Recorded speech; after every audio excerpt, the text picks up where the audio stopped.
Hey folks, how's it going? It's Friday, we made it to the end of the week. Is my camera a little bit low? I have to change that. Let's knock the camera up a little bit higher.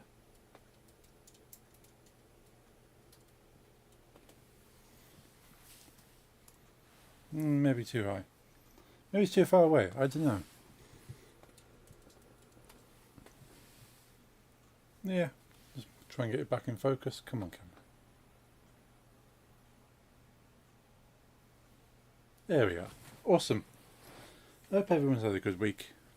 Hope you're enjoying your Friday as well. Seems to be a long week. It seems like it's been more than a week since last Friday. I'm good. How are you? I am glad it's Friday. I'm doing okay today. Doing okay. I have not been to the gym at all this week. I was hoping to, was planning to, but for how busy I have been this week, I think I've done more kind of mental exercise than I could ever do at a gym, physically. So yeah, it'll be good to just relax at the weekend. Just kind of switch off a little bit, hopefully.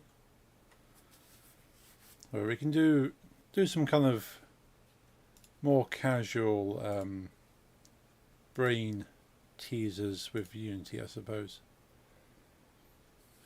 But I might not be able to work anything out that's too complicated. My head is fried. But how's your week been? I always do this. Like, I was intended to actually get some music going. I had the page open. It just did not happen. Christmas jazz. No, it's a little bit too early for Christmas jazz. Lo-fi rain.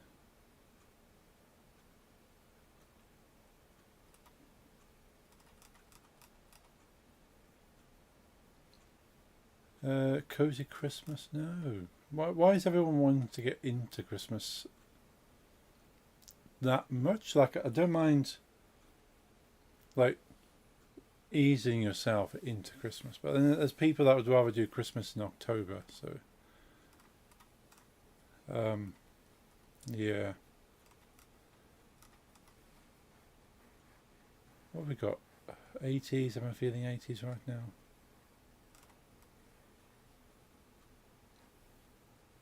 Well, I want to be that's not Christmas lo-fi.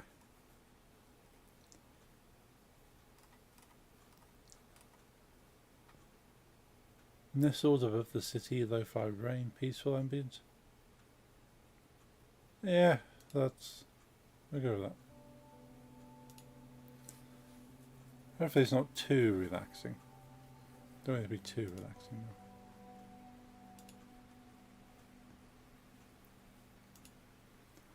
Make sure we're firing in all cylinders. Yep, I can close that window now.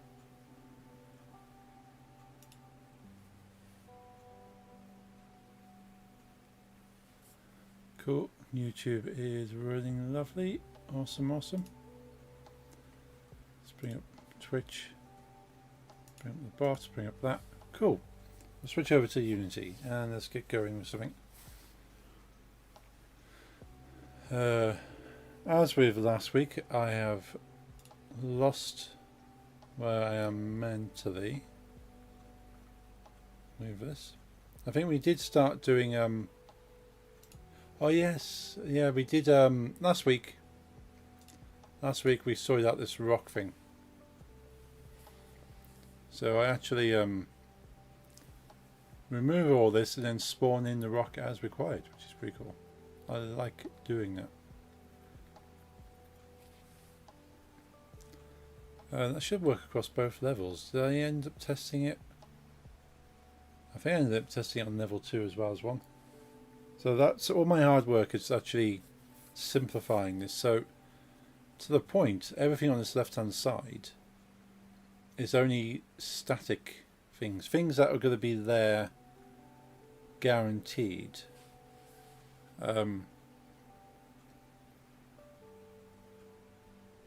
So I don't even have to worry about having that open there. And canvas, we're quite happy with the canvas.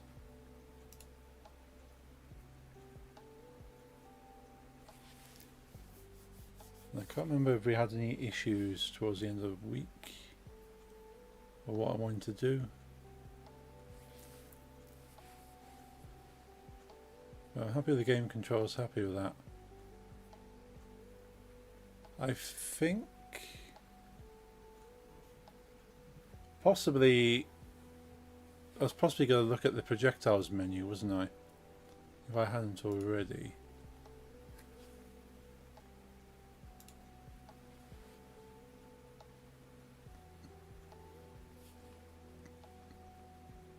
Actually have it all connected into here.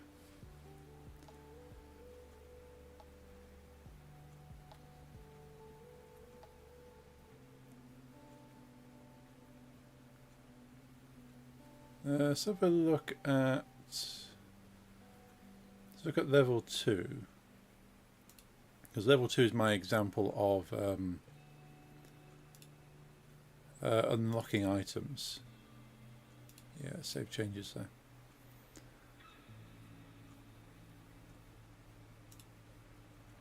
So these here are crates. So projectile trigger.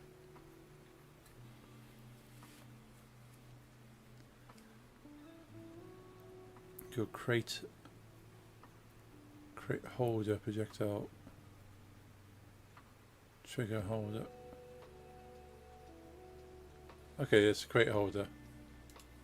So anything within there is running the projectile lock status. Cool. And then projectile number. So that's basically giving it something to unlock. I don't think realistically I could simplify that too much more. I could probably end up simplifying the process, but it's going to be complicated to get there. So overall, the process would not be simple.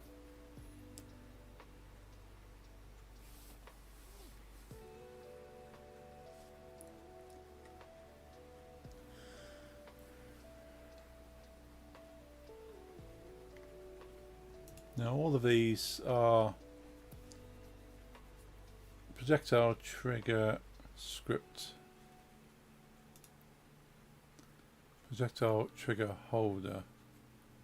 That's a universal script for something that's going to hold the triggers, and that's a universal script for something that is a trigger.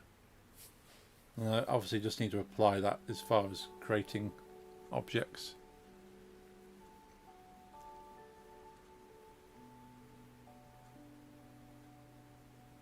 So that does mean I don't need to use the original prop. I can have anything. I could be a hidden trigger. It's not necessary to be the object that you'll be using or the object you will unlock. It is just a trigger.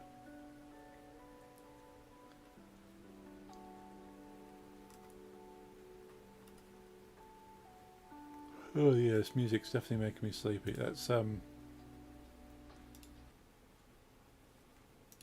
what should we do? Let's actually do a search for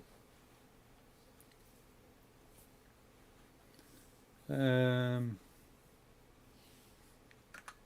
about Bardcore.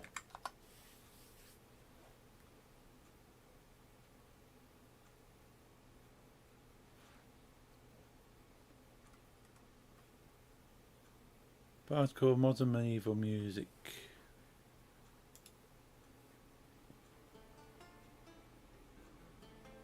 Yeah, this works. It shouldn't trigger any copyrights because it's enough removed from the original work, hopefully.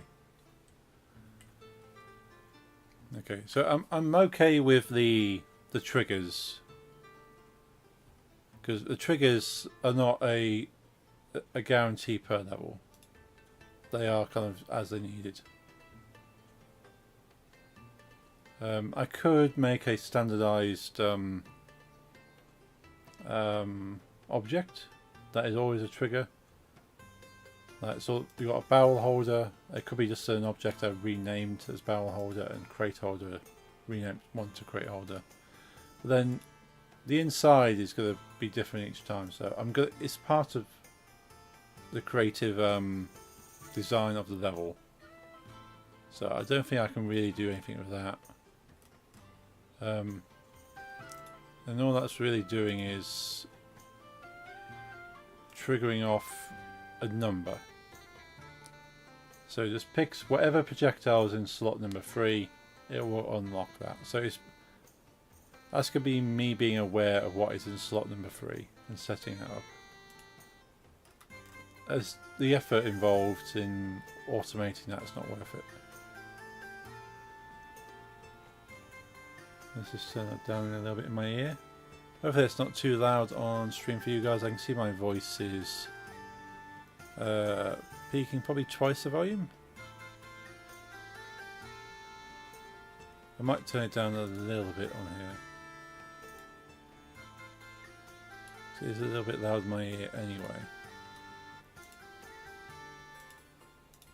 Yeah, that looks a bit better. I'm definitely twice the volume now. It's only supposed to be there in the background. So we're happy that the trigger points can be completely separate. So the only thing I'm thinking then is probably the projectile menu selection.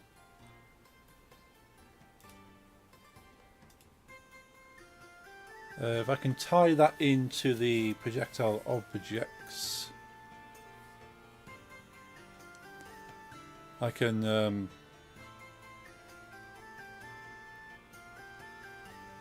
I don't have to worry about the images. Like the images will just be pulled,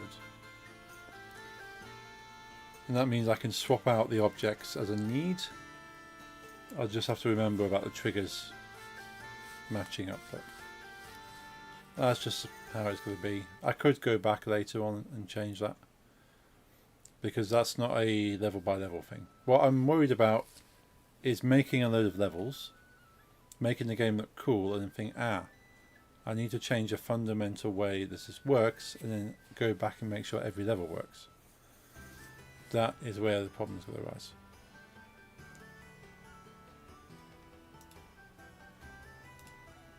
So what do we have working on this menu? So the panel itself is just a panel. It's just an image. It's just an image there.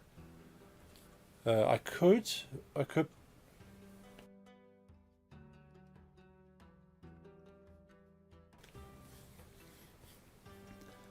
make it so where we have this wooden panel here, it could be just a wooden panel, and then these scrolls are part of the individual objects. So they could individually have a scroll plus the object on top of it. But the way I've set this up at the moment, these are actually buttons, and the button has an image of the object. So it's just an image with transparency behind it, like you would in Photoshop, and that is the representation of the button. And then if it's not unlocked yet, it is the alternative.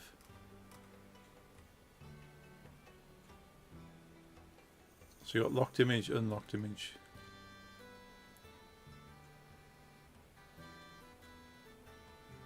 So that would pull these two images from the actual projectile scriptable object. But then as the rock doesn't have a... Well, it does. The rock does have a locked image.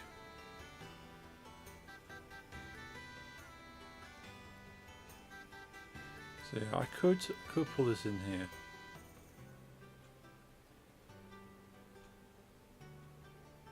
So how would you do this then?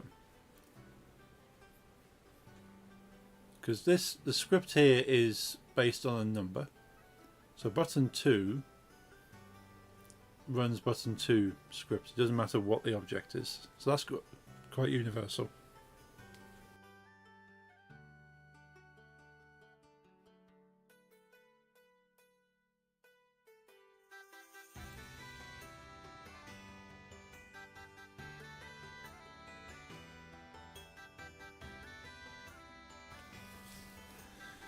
Probably need to speak a little bit louder because trying to speak a bit more softly is making my throat close up for some reason, which is not good, of course. So okay, we have 2 images, which we have 2 images in the object. That's not a problem. How do we link them? Now I could pull the object into here, into the projectile selection script.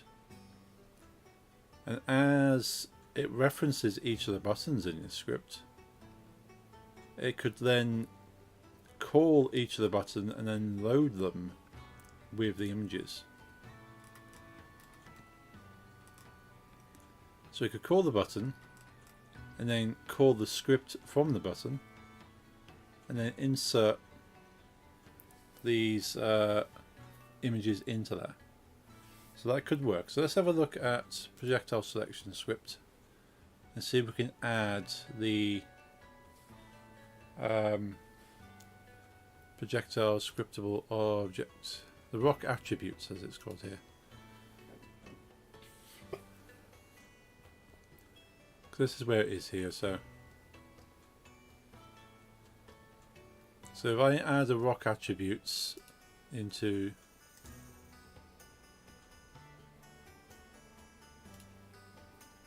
here.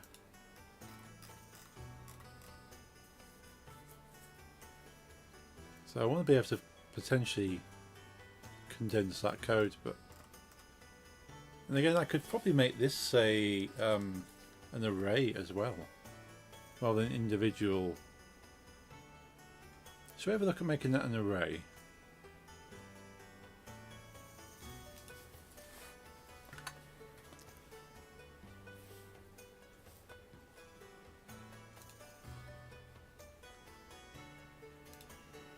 So these are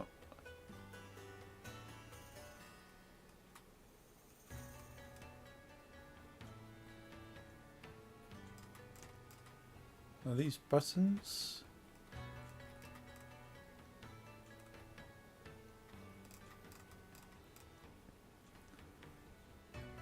I suppose they are the game objects, sort of, ultimately, but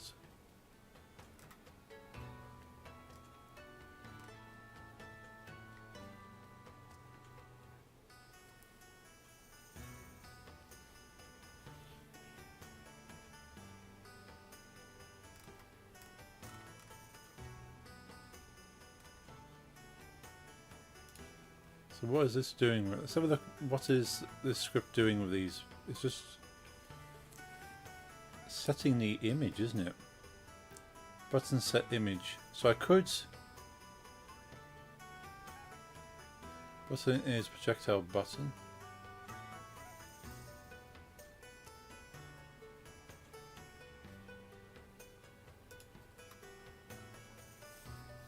So it's getting the component projectile button and then set image. So have a look on this. So this is so I could write a bit of script in here that allows me to actually load these 2 variables, these 2 sprites. Let's do that then. Public. Oh, the AI is just way too clever for its own good. Look at this. Public void sets locked image.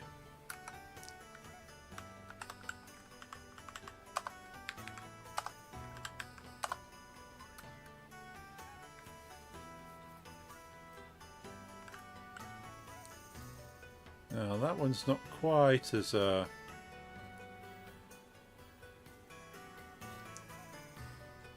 We speak about favourite movies a lot, yes. What is your most hated one? Oh, that's a very good question. Very good question. Hated movie. Oh, yeah, Sound of Music. So, let's think. There's movies I refuse to watch.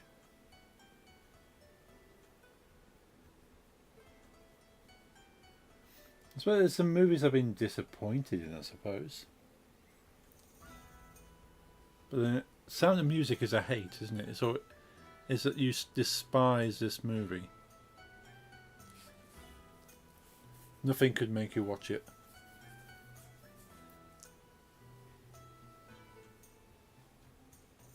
That's a good question. I don't tend to think about that very often.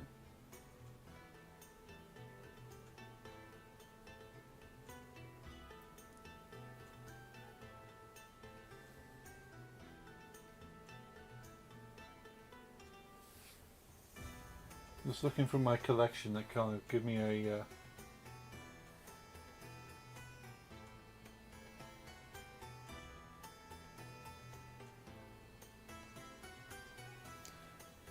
I'll have to have a think on that one.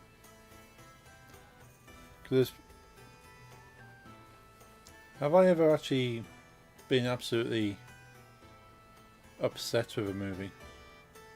Because even that the movies I rate quite poorly, I found some kind of enjoyment in. Like for example, Ghostbusters 2016. The kind of the reboot of the all-female Ghostbusters. I wouldn't say I hated that, but I watched it and I was glad I didn't pay to watch it.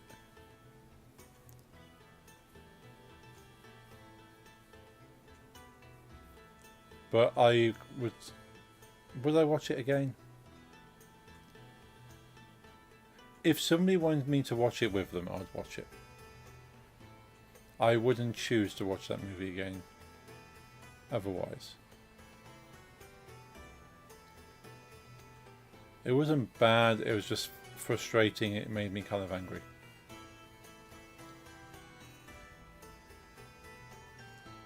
But it's not to say I absolutely hated it. I just hated what they did to the story. But visually, great. Acting, meh. Story, meh. There's a lot of movies like that. Like I saw Ant-Man Quantumania, and that movie made me angry.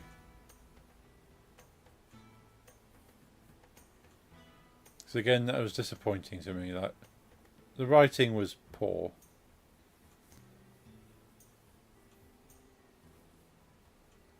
Which one? The Ghostbusters or Ant-Man? Ant-Man. If you don't watch it and you want to kind of understand the rest of the Marvel cinema universe, you're not going to miss anything. Like, I went back and watched Ant-Man Quantumania after watching the later films, and I felt that that movie didn't need to exist. Mainly, you can see as well that they just kind of cut that storyline. Like, they were trying to lead up to something with that movie, and then decided to go in a completely different direction and just forget about it. So even the Marvel Universe wanted to forget about Ant-Man Quantumania. Maybe the audience didn't receive it well, and then they thought, we better not continue this story. And it was all setting up like the multiverse and different universes together and stuff, and it didn't work out. And the writing was just bad. Like Nix and I watched it on Disney Plus when last year when we were on holiday. And I thought, you know what? Let's check it out. I know it's not going to be good. I've heard bad things, but I just want to watch it to say I've watched it, as I've mentioned before. And we were both just criticising the movie. We had more enjoyment out of sitting there shouting at the screen than we did from the movie itself.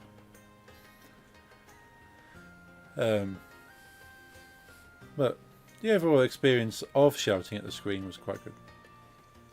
Ever seen Sound of Music? Not its entirety, no. No. I know bits of it, I've seen clips of it. I don't think I've ever sat down to watch it. You advise against it? Yeah, I have no intention of watching it. And the annoying thing with Ant-Man is that I like the character of Ant-Man. I like Paul Rudd as an actor. I like the other Ant-Man movies. So that was why it was even more disappointing that they've ruined that character story for me. Like the rest of it's fine, they just ruined it there. Be well, act dog, walk time, okie dokie. I'll see you shortly. Yeah, when you take a favourite character and they just do bad writing. Tell you more about movies I advise you never to watch when back. Okay. The ultimate do not watch list.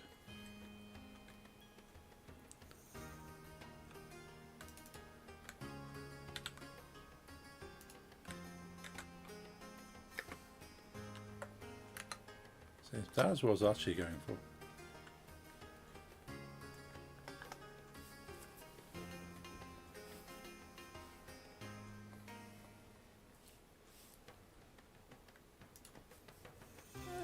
I suppose actually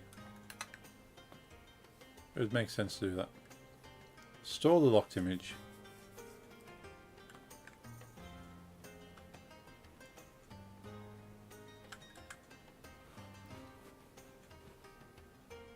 And set the image. I will comment that out. I want to see how the process goes. It might, the process might already set it for me.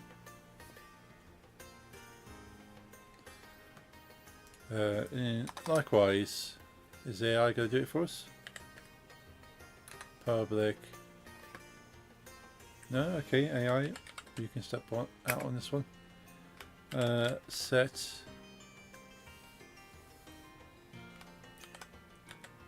unlocked image.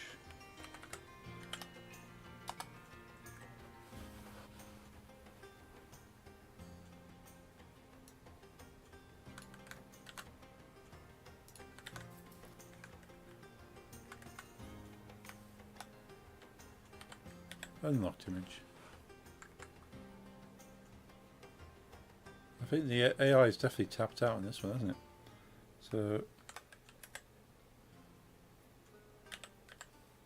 unlocked image. There we go. The AI eventually decided to rejoin us. That's the only thing. You start becoming reliant on AI assistance when coding or writing stuff. And it just stops working. You've lost the natural skill to at least try and do it yourself. I know some people need the AI to actually achieve it anyway, and that's fine. But if you don't allow yourself to try without the AI, then you don't actually make the connections in your head that allows you to understand and progress. Which seems to be kind of a great fear of sort of philosophers of current times. Ago, okay, this could be the downfall of humanity, not AI taking over and controlling us, but our reliance on AI means we're doing less internal processing and outsourcing our skills to a computer. Which has always happened to a certain degree, like certain things we just allow a computer to do it for us, like adding numbers together. People's ability to add numbers without that aid of a calculator or computer is a lot less than it would have been. But the chances that you won't have some kind of calculating device nearby is pretty slim these days, despite what mathematics teachers used to tell us when we were children. They couldn't predict the technology of the future.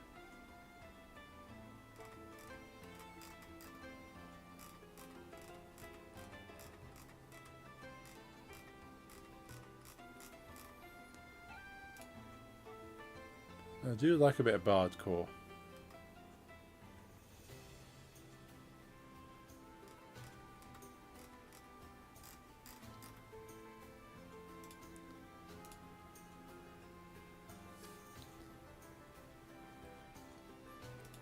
Okay, so we have this. We have two functions now. One that can set the lock image and one that can set the unlock image. We'll save that. So this is projectile button, and projectile button get called here.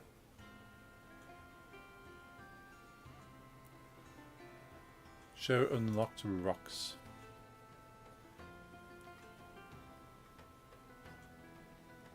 So status, projectile lock status.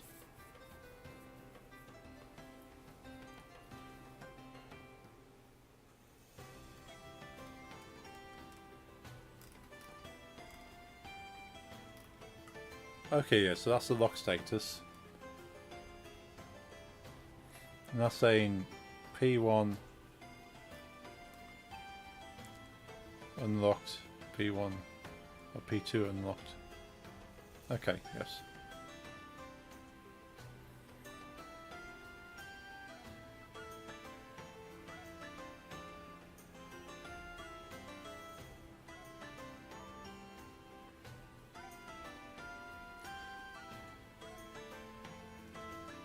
So I could make this into an array, but I would have to change the lock status into an array as well. It would make it expansive.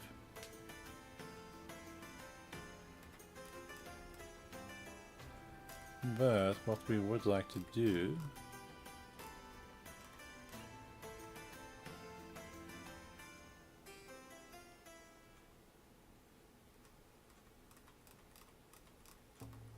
the only thing with that, you'd have to make a button, a function for each. Although, would you? Select projectile call. Okay.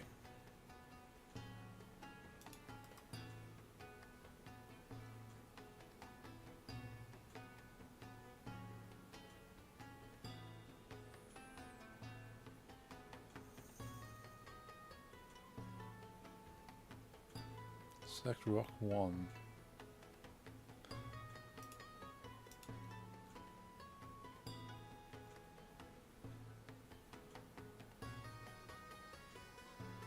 So rock 0 get component rock launch.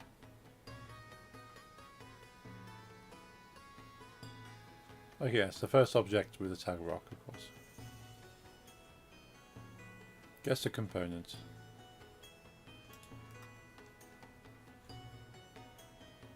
And selects the rock of that name, which is what we rewrote last time.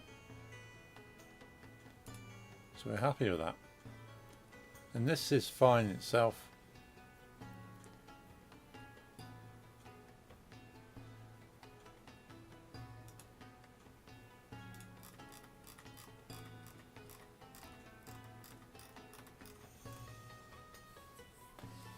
So when pushing a button,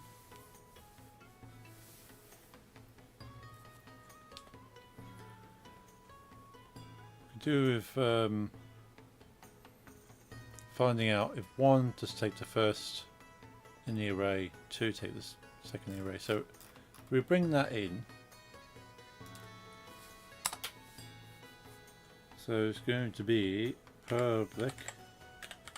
These don't need to be public, but we'll keep it for now. Public rock attributes. Rock attributes.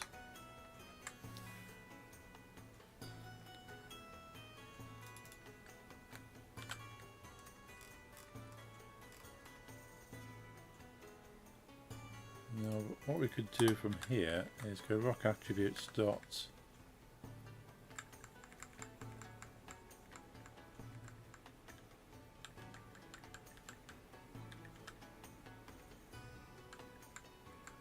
get current rock hash, because they are.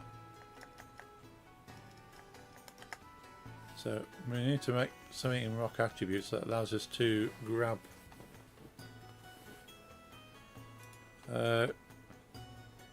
something from it. Rock attributes. So we get current mesh, get currency.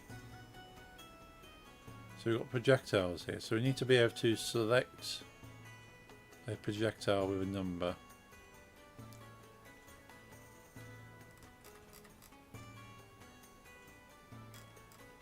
So we've got current rock, set rock. Let's go public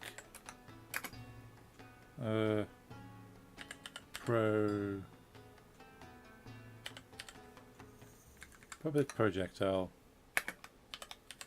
get projectile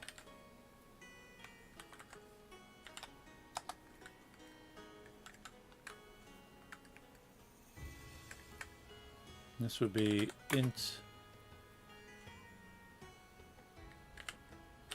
projectile ID.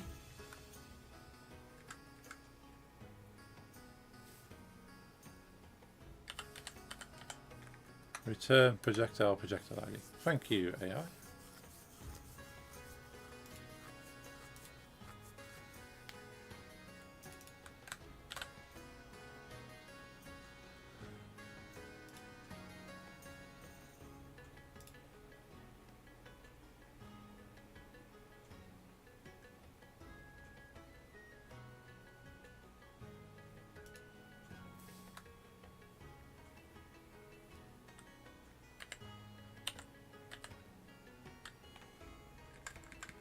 So projectile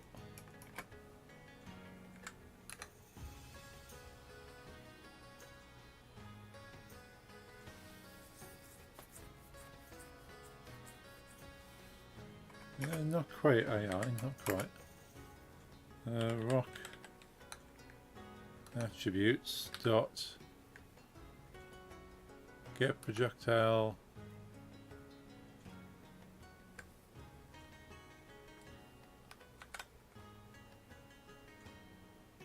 why has he got status in there?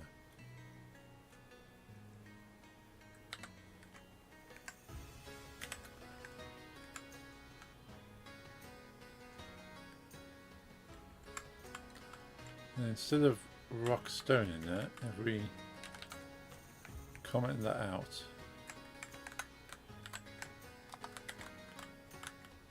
and it will be projectile dot name.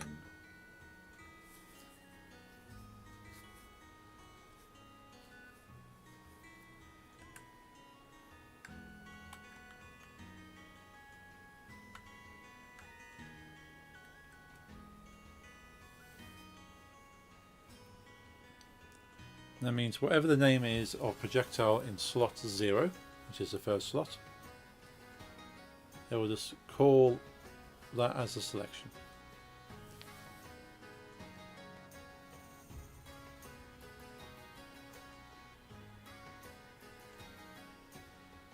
Now we are potentially going around backwards in some ways. So we're going through all of the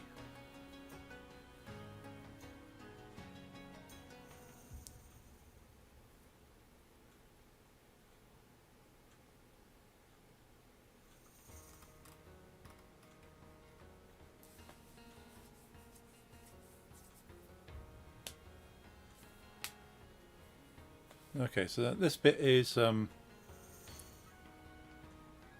transform's not used beyond there, is it? Not as a... Yes, this entire selection here is to make sure there's no objects in there.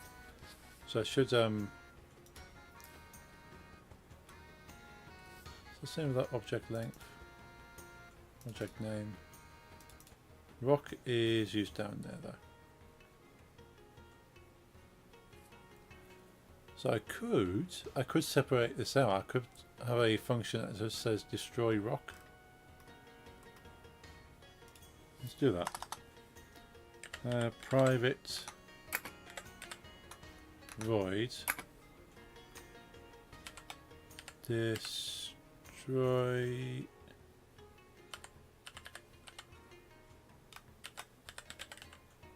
rocks. That means that section here to there goes in there.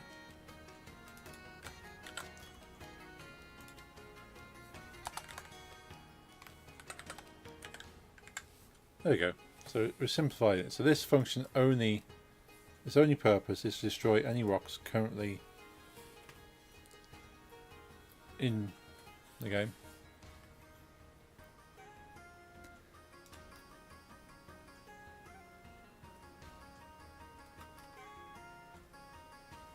Yes, what I've just done there is referred to as a refactoring. So is this section here got a single purpose that could be used multiple places, but is not directly tied to the rest of this code? In which case, yes it is, we can make it its own function. So when we read the code, we can see we're creating a game object called rock. We're then destroying rocks. We don't need to worry about what's inside that. We just know it's destroying rocks. And then we're updating the rock selection. Well, say update, create a rock selection.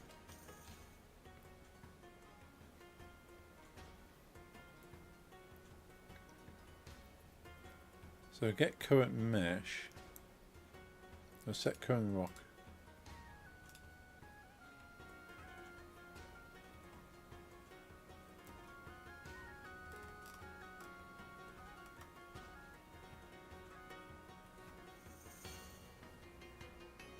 So this is working purely off names. Now if I wanted to, I could do it off numbers. And it would save a lot of these loops. So rather than passing the name, I could say, okay, what is the ID number of the rock? Or position of the rock within the selection. It's not necessarily the ID, because it's not a number specifically meaning that that rock, but its position within the selection of rocks.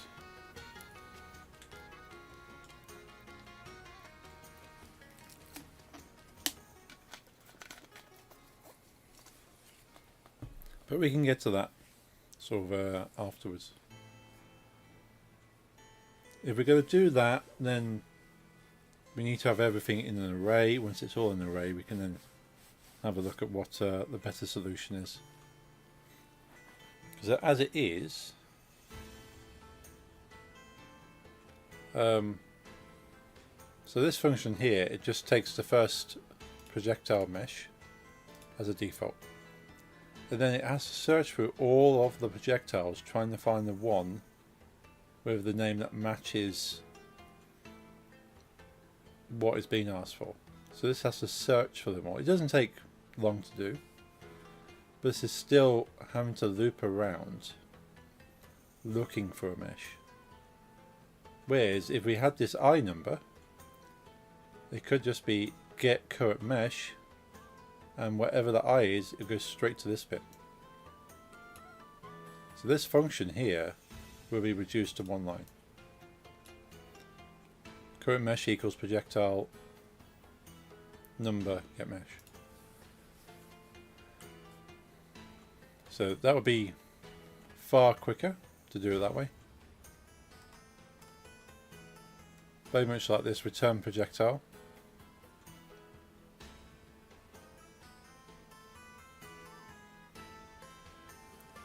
But one step at a time.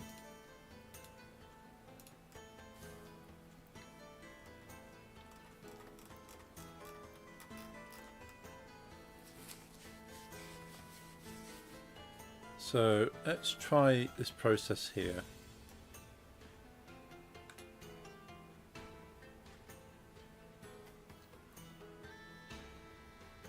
So select projectile call.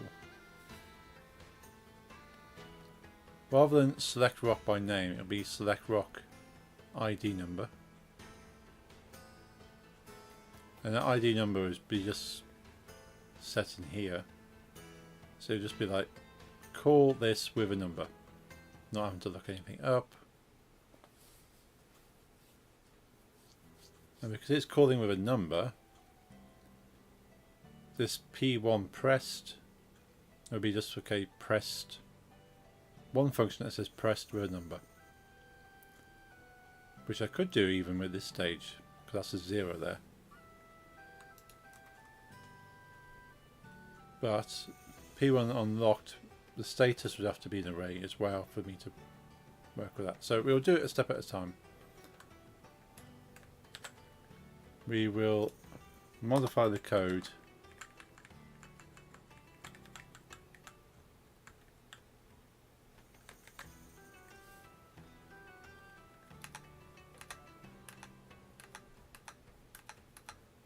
Oh, you gotta love AI. Yeah, there we go.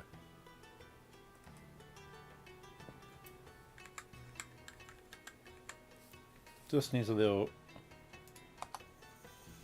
enter into there, just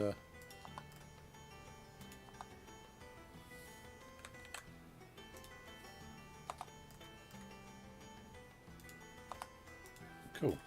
So we've got pulling the projectiles, we just need to change these numbers. So that's a 1.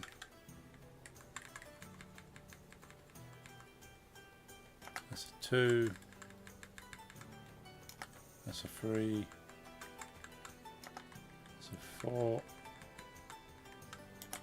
That's 5. 6. And 7. Now we've done that, we just need the same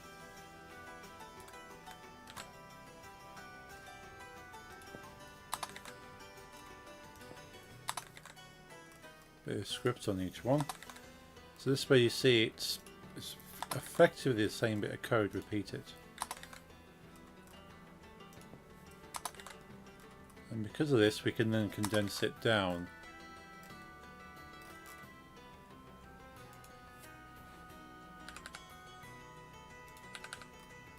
Once we've eliminated the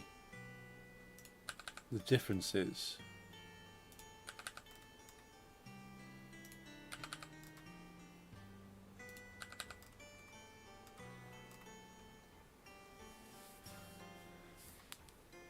So I can test this. The reason I'm doing it long-winded like this, where I could see the solution, but I'm not going straight to it, is that because we're converting stuff, we want to make sure that this method of calling the rock will work as intended, and then we can change the status, because we don't want to change too many things. Test it when something's broken, but I don't know which one of the 10 things I've just changed is the issue.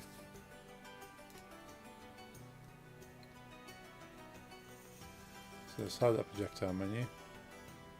Go on rock attributes, also on projectile. Let's unlock everything. Save.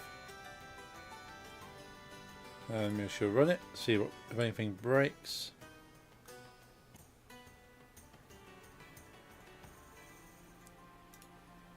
Turn that music off. Still need to normalize the music, but that's something else entirely.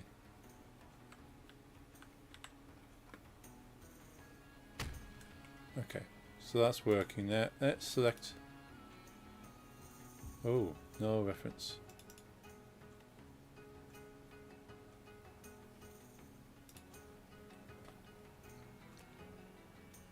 The Fifth Wave. Fifth Wave. Is that a sci-fi alien type movie?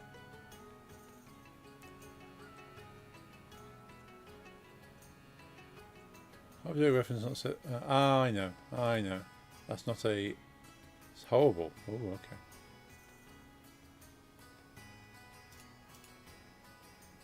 I know what I have done.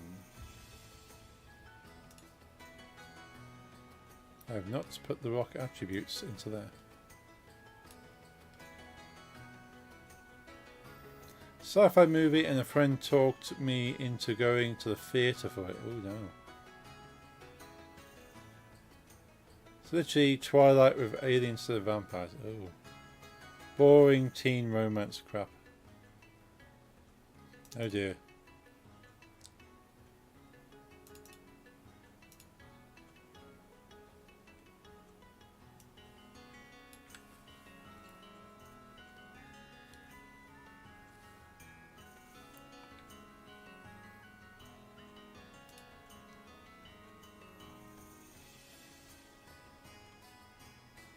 Let's save that and try again.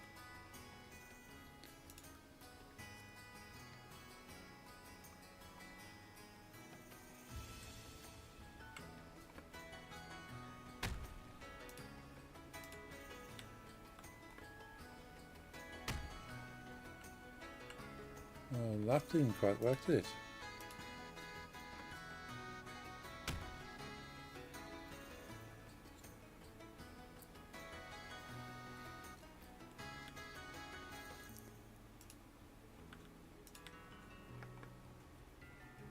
I have to put a readout to what it's doing here.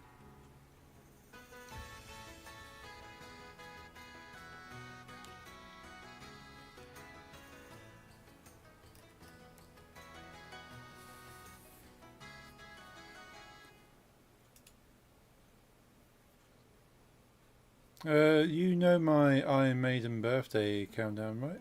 Iron Maiden birthday count. I don't think I do.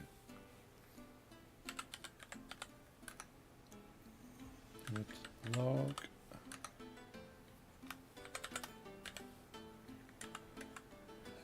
Rock name.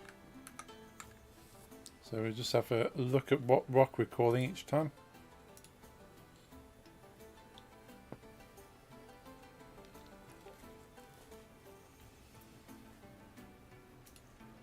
I take the amount of albums there are and then calculate them over days, so 17 days. 17 days before my birthday I started with listening to every album. See on day 1, Colours day 2, Number of the Beast day 3, so on. When the last plays my birthday. Nice, that's a pretty cool idea.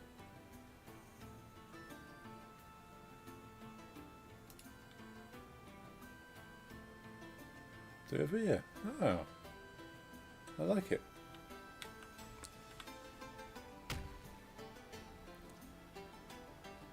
Kind of guarantees that you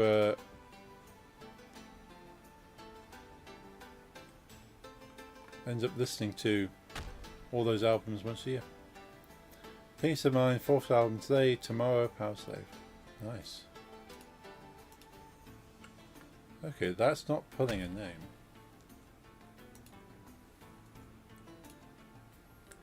That's not pulling a name. Is it even putting him projectile?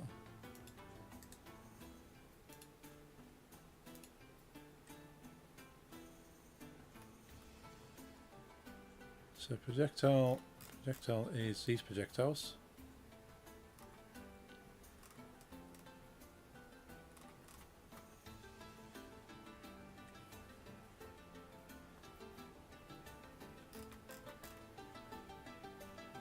So rock attributes.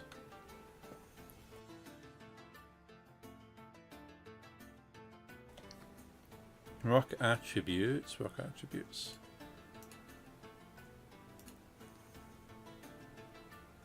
Actually has different projectiles, as you expect.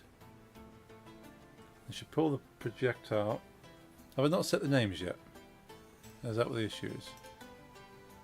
Aha, that would explain it. Now the alternative to using the names,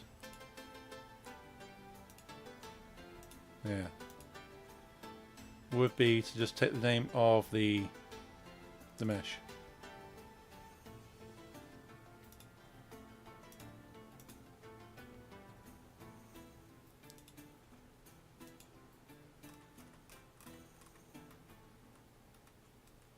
So let's have a look at projectile.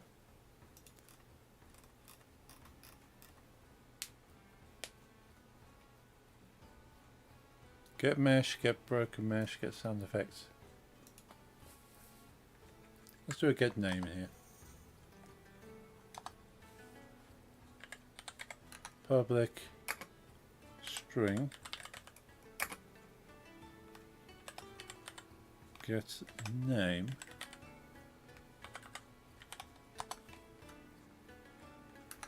Now you would think return projectile name would be the reason for doing that. Get mesh, get broken mesh. So these should be now private.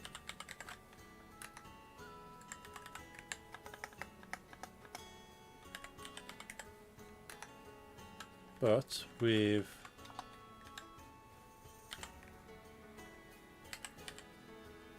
serialized field, so I can actually see them on the inspector.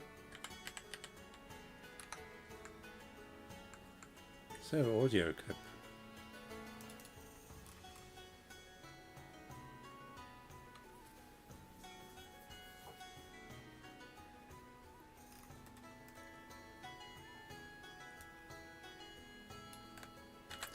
Again, these audio clips could be made into a an array as well.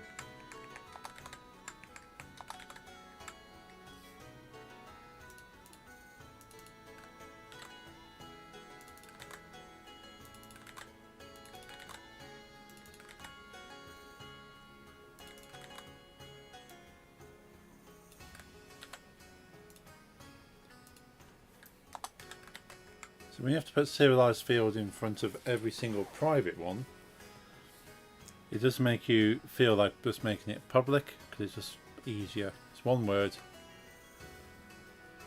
But sometimes the proper way to do things is a little bit long-winded. So rather than returning a name, you want to take the mesh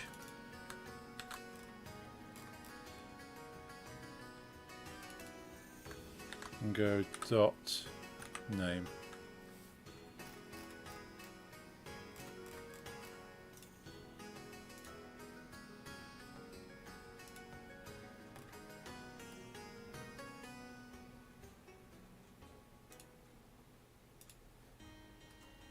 So rather than referencing the projectile name, it would be dot get name, which looks a bit more professional, I'd say. So ideally, you shouldn't really be referencing a variable directly like this, or another object. Because it's quite hard to track what's connected to that variable. Whereas get name, if I save that, go back to projectile, get name now has 8 references. It tells you there's 8 times that get name means run. Whereas if you go up to the top here, there's nothing to tell you how many times projectile name is used. Maybe a slight oversight in the way this works, but that's just the way Visual Studio tracks it. So it's better, rather than just going more, just look that up directly, write a little function that gives you the information, and then you can tell you, it'll tell you how many times this function was used. And you click on the references, you can't see on the stream, but it pops up with a list of every place in the game where this function's used.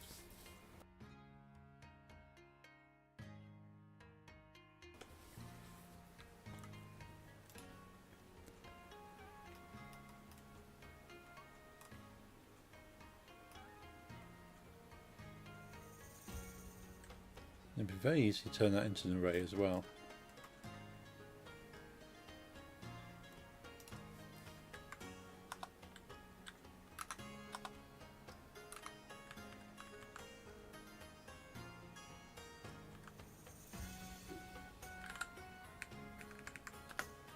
Let's just do that.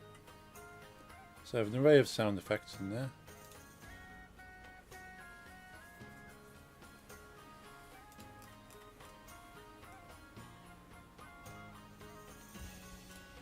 And that does mean this random range here could be from 0 to the maximum amount of clips. So some could have more clips, some could have less. So that works even better. I've saved that.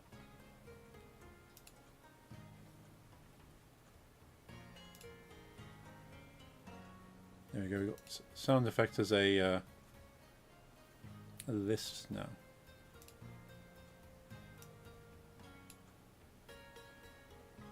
Drop wood. Another one. And another one. So cool. So that is 4 elements, 0, 1, 2, 3.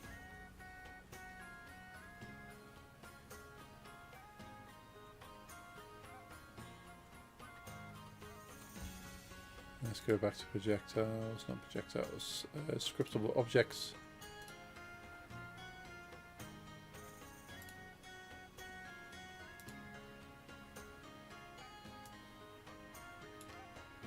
And make some more. Back to scriptable objects again. Where is it? There it is.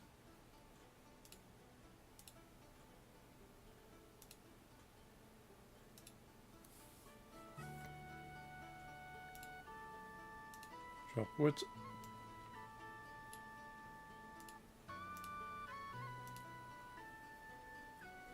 4 elements again. Scriptable objects. Chicken.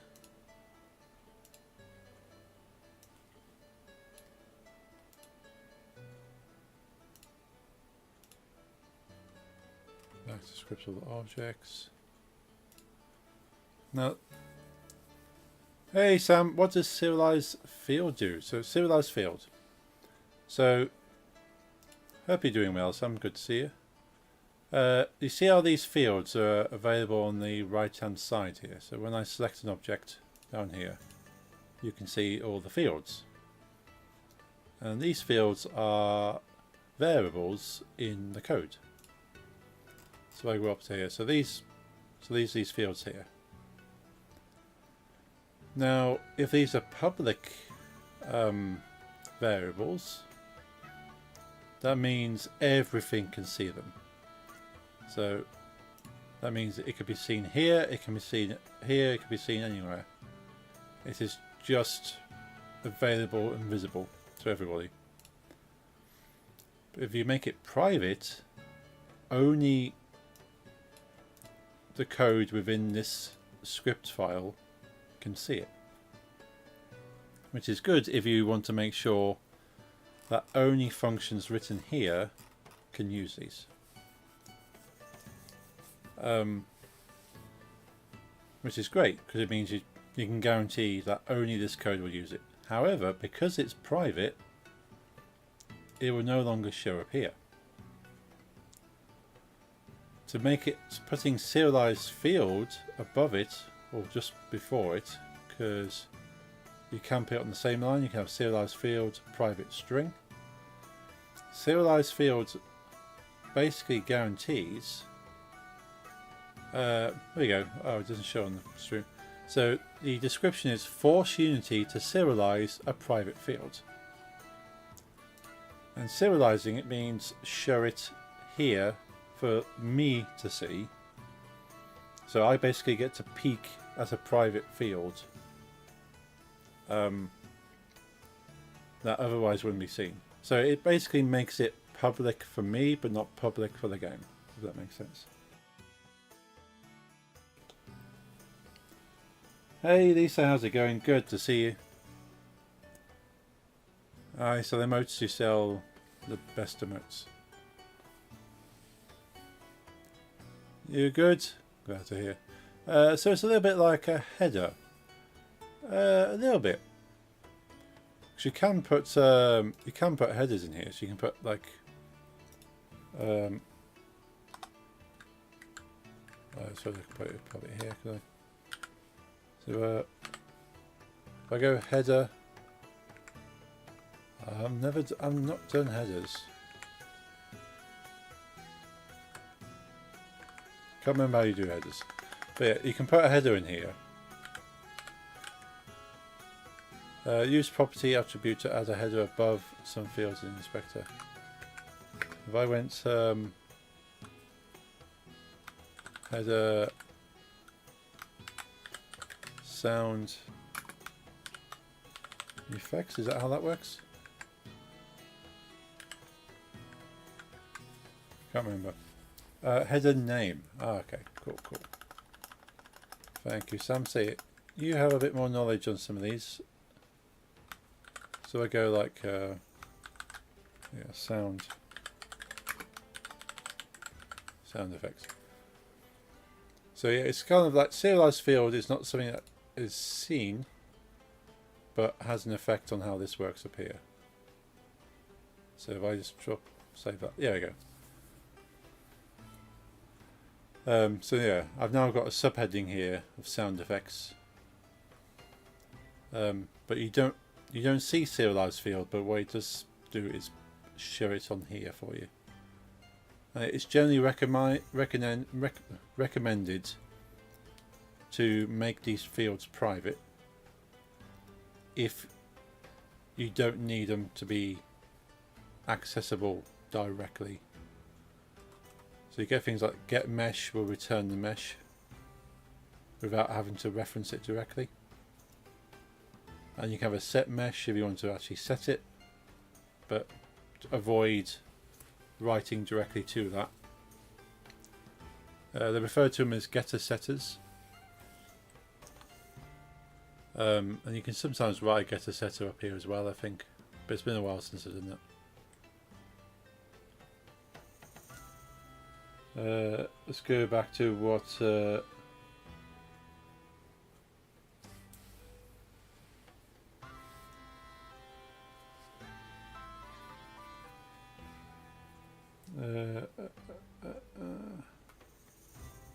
Cold Step. Top recommended vid when I watch your stream on YouTube is Boney M. Rasputin Symphonic Gothic Metal version. Nice, I love that version.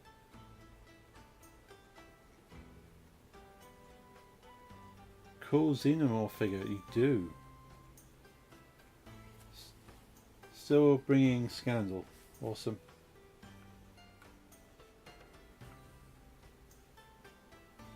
I still have no idea about some of the things. You're doing well though, Sam. You're doing well. So I'm very very glad to see how much you're working on stuff, and you just keep working on it and keep getting better. I've been working on 2D games, which is different code, yeah. Like, there's a lot of shared stuff. Like sound effects, there's always going to be a sound effect, and a lot of this is just basic functional code. Yeah, it could apply to anything. This could, apart from like audio clip, for instance, and game object, the rest of this is just C#. It could apply to anything. These are just types of data. So it could be string as a string data, or int for integer data.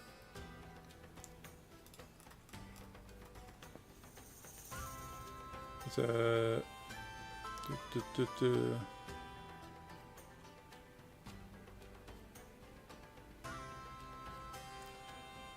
what are your thoughts gonna suck, Jeffrey?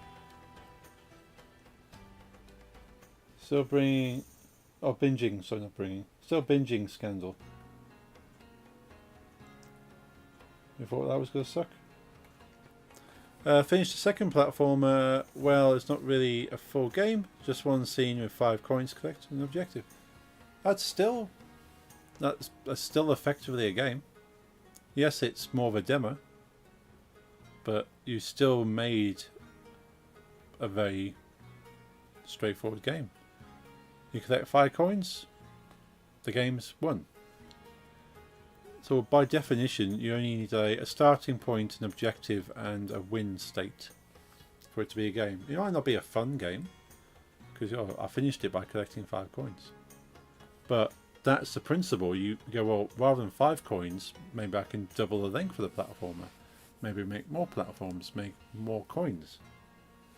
And eventually, you can expand the game from that simple idea of jumping on platforms, collecting coins. And eventually you could have something like Mario, for instance. You always got to start somewhere. But it's important to do these small games, because you learn start to finish how to kind of make that idea. I could expand it to make it bigger, or could we start the RPG series to learn different types of code? Yeah. Oh, definitely expand your understanding of things. Like making a 2D platformer allows you to understand movement across those two, that 2D space. And the RPG allows you to work with more numbers, so a lot more of the number code.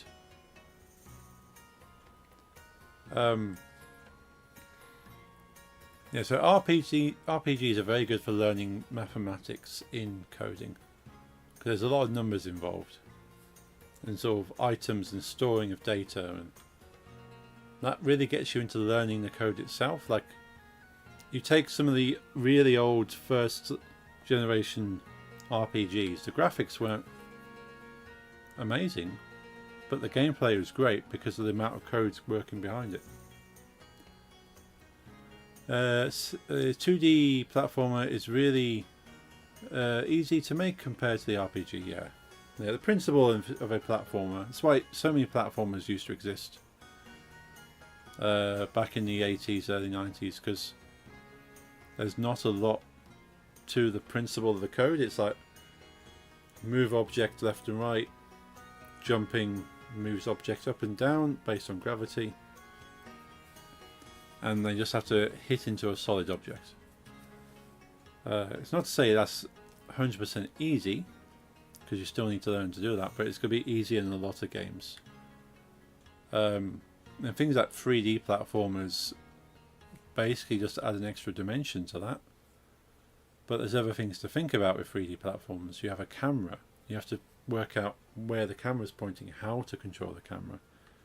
With a 2D platform, the camera just focuses, for the most part, directly on the player. You can do some fancy things where the camera will shift. The likes of Sonic the Hedgehog, the character always moves ahead of the camera to give the player the feeling of speed, that Sonic is faster than the camera. This is how fast he's going. So you've got elements like that. So little tricks you can do to make it feel that the player is more kind of engaged with the gameplay. Like even things like jumping. Like if I saw a video tips on YouTube where if your character is a 2D platform and your character has a move which will slam the ground. There's a lot of like fighting games where the character will slam the ground and enemies get hurt. If they just went up and went bang and the enemies fell over, doesn't feel like there's much impact. But if it goes bang and everything shakes, you go, well, that character must have really hit the ground. Or like you got like a big swing of your sword, and sort of as you swing the sword, the enemy takes lots of damage. It's just a swinging sword. But if you swing the sword, and just as it hits the enemy, the frames slow down a bit, and the enemy animation slows down. It's like this is so hitting the enemy so hard that it really makes a point of slowing it down to show how hard this enemy was hit. You see in like a lot of anime where they kind of up the visuals to show you just how powerful an attack was. So there's little things like that, like it's not just a big powerful attack with a big number, the visuals have to go with it. So that you end up learning that to go on top of, well, character moves left and right and jumps. It's just adding the extra visual stuff becomes the fun part then. So there's so many directions you can move with any type of game. That will just improve the feeling and experience. Like sort of with this particular game I'm working on, when the building falls down, it just doesn't fall down. The building shakes. It has a grumbling sound. It's like, okay, something's really happening. And all that stuff kind of, it's fun to work out, fun to learn. And you watch it back and go, yeah, this looks a cool game. But you'll get there, you kind of get there as you go. But yeah, it doesn't matter as you're making small stuff, but from a coding perspective, having things private means you can guarantee you're not spaghettifying your code. It's not like, well, this links to this, which links to that, which goes to this. And I've been spending the past few streams on this, unspaghettifying it. Because you go, well, I just need to use that. I'll just go to this bit of code over here and then pull up that data and use it over here. And you go, hang on, how do I connect to that? But that's connected to this, but then it gets very hard to track.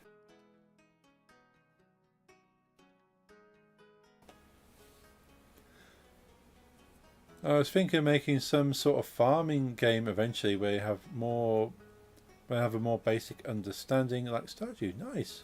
There are tutorials out there for Stardew-like games because they're such a popular genre.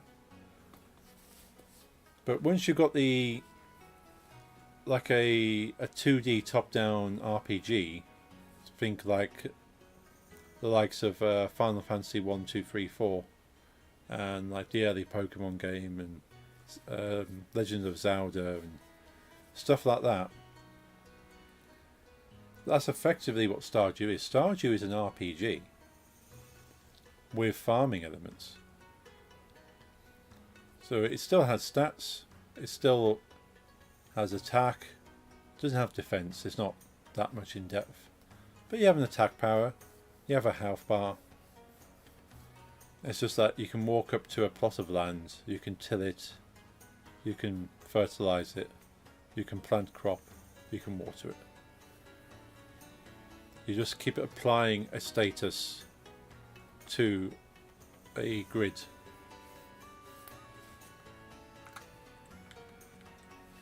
And then you apply a plant to it, and that plant will probably have 4 stages of growth, like seed, sapling, sort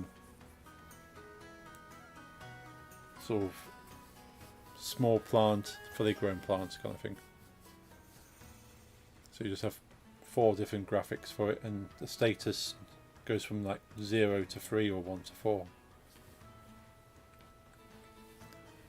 Only reason that I want to make something that is like that is because my sister could help me make the sprites and animation since she's an artist. Awesome. That'd be cool, yeah. And she'll be able to see her work in your game as well. It's pretty cool. And yeah, so knowing what skills are available to you potentially from your peers is great if you want to work on something. Like my next project, I've already picked out a few people I want to work with to get different elements. Like I picked out people I want to do, like get voice samples from, people I want to bit art from, music, all those kind of things. Like I know people. Like, I'm friends with a lot of actors, so like amateur actors, but friends with a lot of amateur actors. So I can give them, I could write them something, and they could read it out as a character. Like, I know these people can do this because I've worked with them. And I know musicians, I've listened to their music, they're great. And there are artists, I've seen their art. So these are all people I know that I've spoken to, and they're willing to sort of provide content to help me with it. I could send you one of her idle animations so you can kind of see the progress. Sure, I'm always happy to see other people's work. Yeah, I'll ask my friends to do the voice lines, of course. Yeah, you could do them all yourself. Just change your voice, a bit of a low voice or a bit of a high voice. And sort of have a different accent on the go. Eventually, it just sound like one person doing different funny voices. So, having friends doing voices certainly helps. So I was intending to at least throw different versions of my own voice as stand-ins, and then so here's the recording I have at the moment. Could you do something better with it? It means they can listen to just one half the conversation or the other. Or they could just read it off a script. I want to do a voice in Moongate Mage. Oh, of course, I've already lined up a character for you.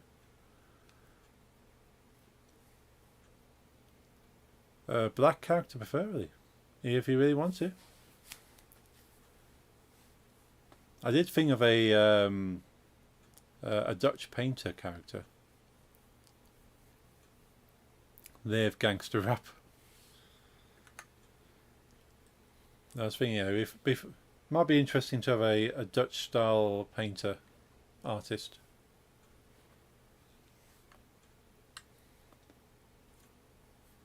Not quite a Van Gogh, but certainly revered within the world.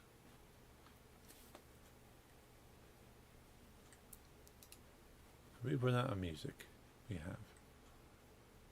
I got all my ears though. You have. You have not cut them off to impress anybody. I'll put up a Discord. Awesome. I shall have a look now. First decent one, others weren't so great. That is all cool. I like. So that's pretty cute. She started practicing a week ago. Wow. Now that I could see that as a full aesthetic to a game.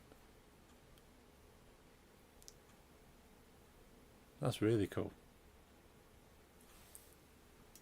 And of course, yeah, if sort of continuing to practice, and as you practice, get better. And yeah, those characters could be redesigned later on, but that's a really good start.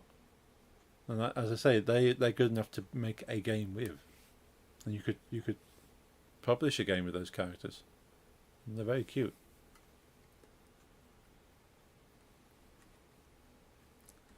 Has my headphones switched off? Let's get the jazz cats back on. These guys never fail me.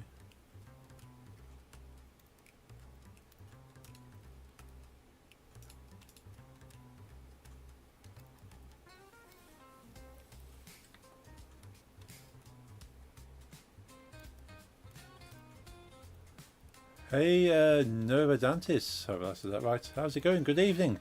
Notice the music was of Encanto. That song is actually by Games Jam theme tune. Nice. Unexpected massive inspiration to game development coming from Colombian Diva by Disney. Yeah. I tend to like to throw on sort of chills music when I'm coding because I can get in the zone a bit more. And being creative to music is definitely an advantage. I'm more worried about me learning how to use the characters.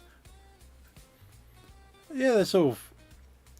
If they got a basic animation, like obviously you've got an idle animation, a moving animation, whether that's just walking or running. That gets tricky when you're transitioning between idle to walking to running, because I haven't quite got that down myself yet. I'm still at the stage of learning, transitioning between animations. I've kind of got it. Yeah, it's a bit janky, but I'll get there, and you'll get there.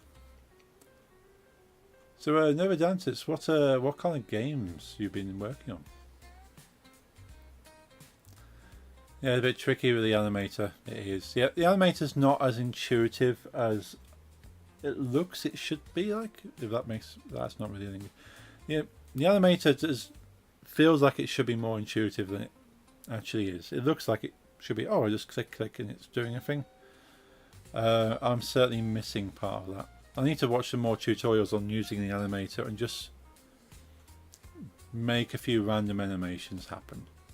Like, not even work on the game, just open up a random project and just have things animate and change their animation. Making connections in the animator is not hard, but putting it up in script as well is... yeah. There is some animation code in here so far. Couldn't tell you where it is exactly. Player controls, maybe? Oh, NPC controller.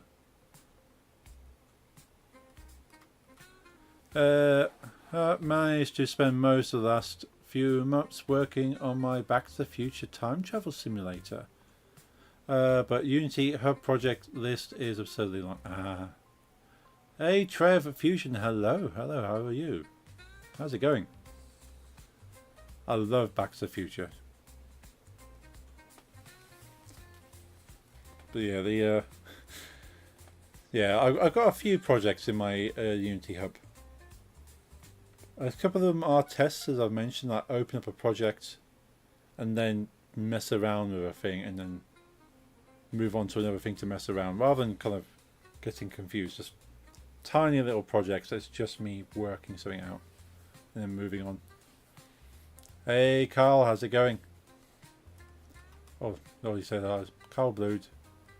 Trev Fusion. It confused me, I do apologise. I see your username and your name at the same time.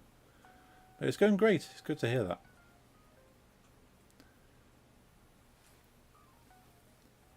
But is this Back to the Future time travel simulator? Is it something you're working on for any particular reason, or is it like a passion project? You're just going, cool, let's make a simulator game. Yeah, I need to sort out the after this month I won't have double things. Restream, I've stopped subscribing to Restream, so you won't see the combined chats on both sides anymore until I work out something else. So the only way you'll see people talking is that bottom right corner of the stream. But I will work something out. But it'll be easier for me because I would see every chat message twice at the moment, which is a little confusing. But yeah, I love Back to the Future. I have so many Back to the Future related stuffs. No, it's like a model train sit mentality. I have 3-4 other games that are more like serious projects. Cool. How's the game going? It's going alright. I've spent probably a little bit too much time, but I feel there'd be a benefit. But I've been putting time into refactoring things and learning better methods to do things, rather than just going, well, it's quick, it's dirty, it works, move on. Because I want to... This entire game that I'm working on is a learning project. It's me learning principles and working out the principles. I've only done a handful of basic tutorials, and the rest of this I've gone, well, I want to make an NPC walk. So I looked up how to make it walk. And this code's probably not the best way of doing it, but as I learn I can go, actually, no, that's a bit rubbish, let's change that.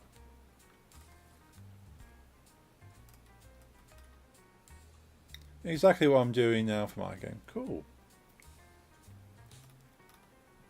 Yeah, so if this was an actual project and I already knew what I was doing, then I've seen some advice online that what I'm doing is a waste of time, that the game works, don't worry about it. But I'm going to worry about it, and because I'm in control of the project, I want to work out better ways. Like the code I'm working on, the script I'm working on right now, is the sound effects for a particular projectile object. And initially I wrote 4 separate variables, SFX 1, 2, 3 and 4. I've realised if I make it an array, I can cycle those sound effects far easier than referencing them as 4 separate variables. So that's where I've just got to, okay, make this into an array. Other things I've already changed to arrays, so I can change this switch statement very easily into one call rather than go and translate the 0 into that, the 1 into that. That can quite literally just be a call to an array. It's not going to make a massive difference, but it does mean some objects can have 1 sound effect, some could have 3, some can have 8, and the same code will work regardless. So it gives me more flexibility, which is what I'm after. I want to create a game structure and the framework where I don't have to think too much about how it's going to work, because I've just made the framework kind of flexible enough to work for me. Finally, every time I do a new project, I usually change the whole approach to code architecture. Yeah. A game is a piece of software. It's good to include good software engineering practice. True, yes. I also keep focus on optimization from the start. Yeah, my day job is working on software projects. So I'm trying to bring the principles that I use in my day-to-day job into game creation. But at the same time, I'm learning sort of because I've not planned this game. Ideally, I would have sat down, I would have written down what I want, how it's going to interact, make a flow chart, and sort of understand the elements I need prior to coding. That's the textbook way of doing things. It's not the realistic way of doing things. If you have time to sit down and plan it, it's a luxury usually. But I did not plan hardly any of this game, so I didn't plan to have more than one sound effect. Initially, I was just SFX. Cool, it's got a sound effect. And go, well, actually, I want 4 sound effects, so I make 4 variables. And go, well, actually, maybe I want more variables, maybe I want less. Okay, let's change it for an array. And it kind of evolves as you think about it. But if I sat down and planned it, I go, well, okay, maybe I want more sound effects, and then I'll go start off with an array of sound effects. I'm forced to optimize as a developer in UE5, which is notorious for having poor performance. Ooh. Yeah, I've heard you do have to be careful with UE. I've heard it works great, but you kind of have to be more mindful of it. I think Unity is a little bit more quick and fast with things, but it could obviously, unless you're strict yourself with the optimization, I think people can get lazy when they use Unity, which I don't want to be. This game is not going to be a high performance game, but if I learn the principles of optimization on a basic game, then if I have a bigger game with more memory usage, more things going on, those principles would be an advantage. Yep, I usually go with sound effects that vary as audio clip, and then use one line to pick at random, source, play, one shot, SFX, random, range, 0, stuff like yeah. So that's basically what I'll be changing this function to. So yeah, what you've written there is effectively what I will change this into. Because at the moment I'm just getting a random number, running through a switch statement, picking out a variable. That was quick and dirty. That works. Not the most optimal way of doing it. Oh, there's awesome emotes. So what I will do, if you don't mind, just gonna make a quick note of that message you just sent there, because that will remind me. Didn't pick your name up on it, did it?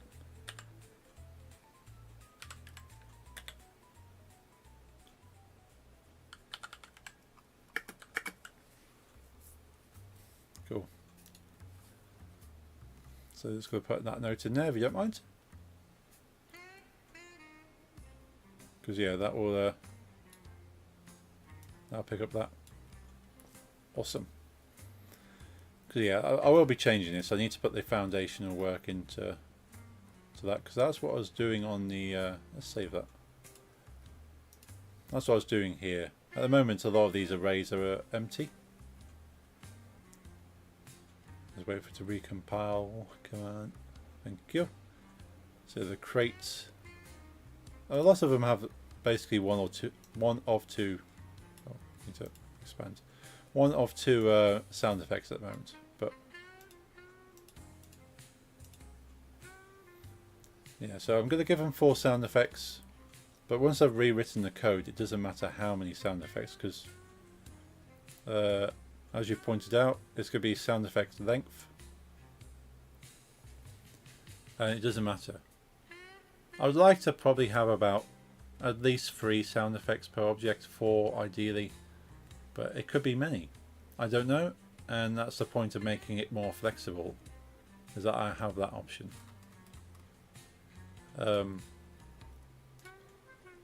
What does a sound? What sound does a plushy panda make when it hits something?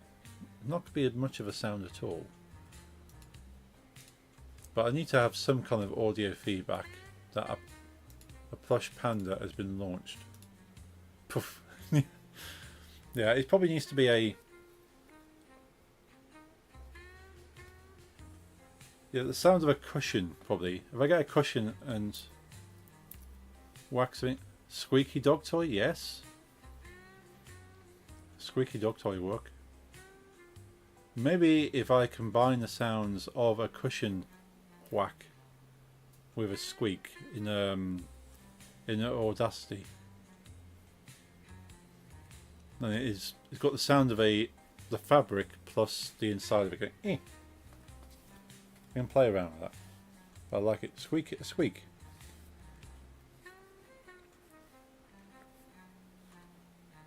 But yeah, I've got a number of objects, and these aren't the final objects, which again, this is why I want to make this code flexible. Whereas I kind of hard coded the objects and the names of the objects and the references to the objects, which again, quick and dirty, it works, but I know these objects aren't the final objects. So I'm going to have to go back and redo anything I've hard coded, which I've already done for the past few streams, to get rid of the hard coding. But again, I did it quick, did it dirty, it worked. I got the principle, I learnt the structure. I can now go, well, now I know what it should look like, can we make it more universal?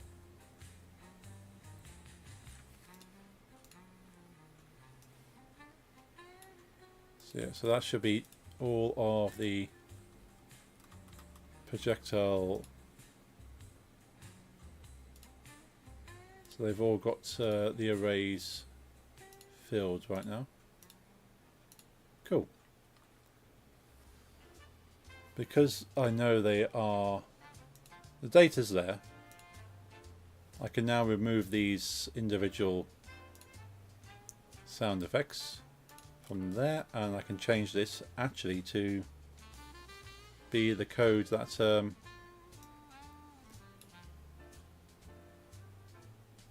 you actually mentioned there. So range, random range.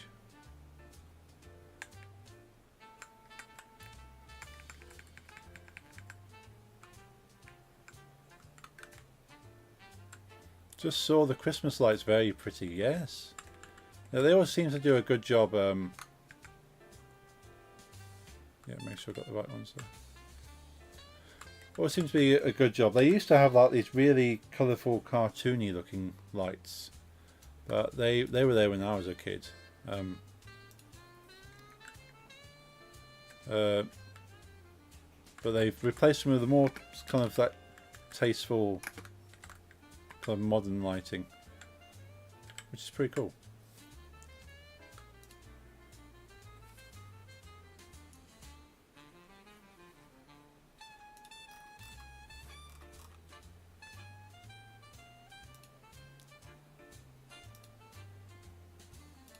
Yeah, we've got the capital in there. Yeah, so that now picks up a random.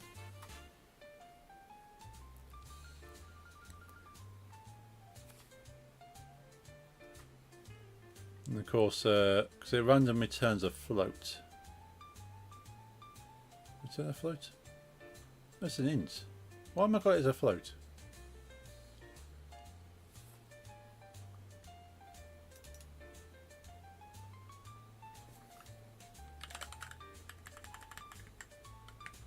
Yeah, for some reason in my head I thought it was a float.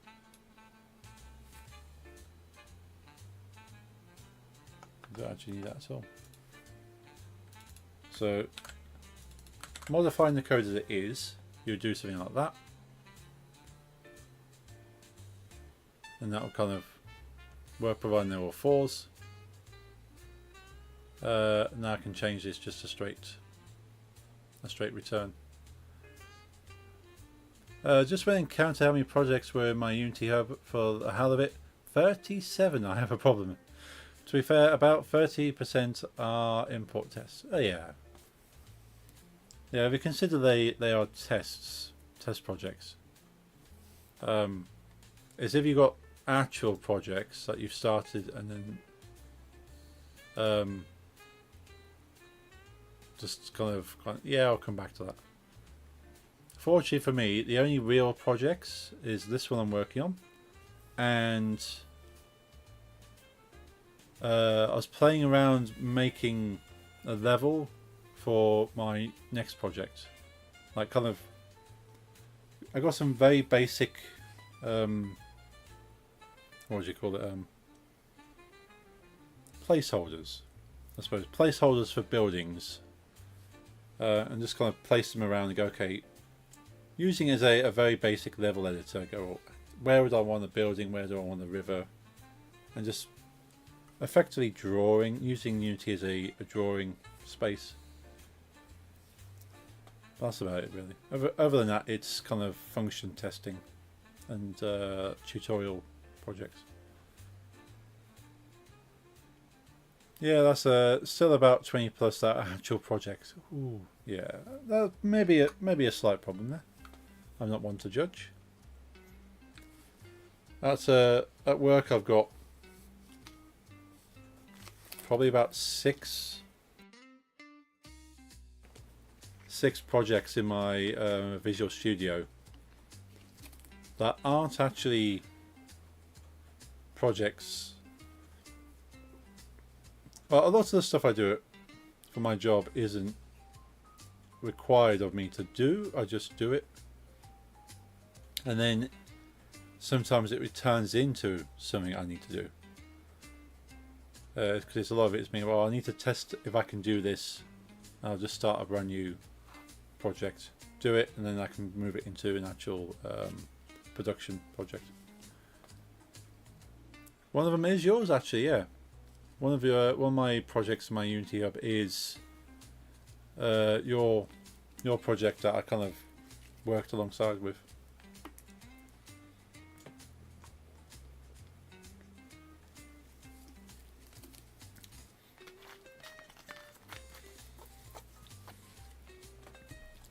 Yeah, so that's still in there. That was a fun project.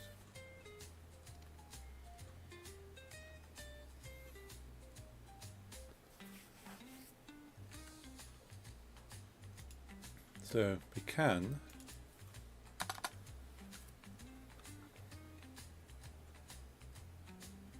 Interesting AI, interesting. Not what I'm going for though. Return SFX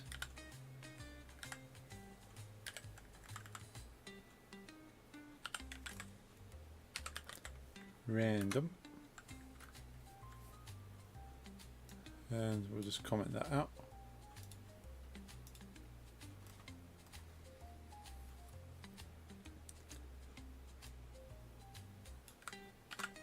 Put this up here.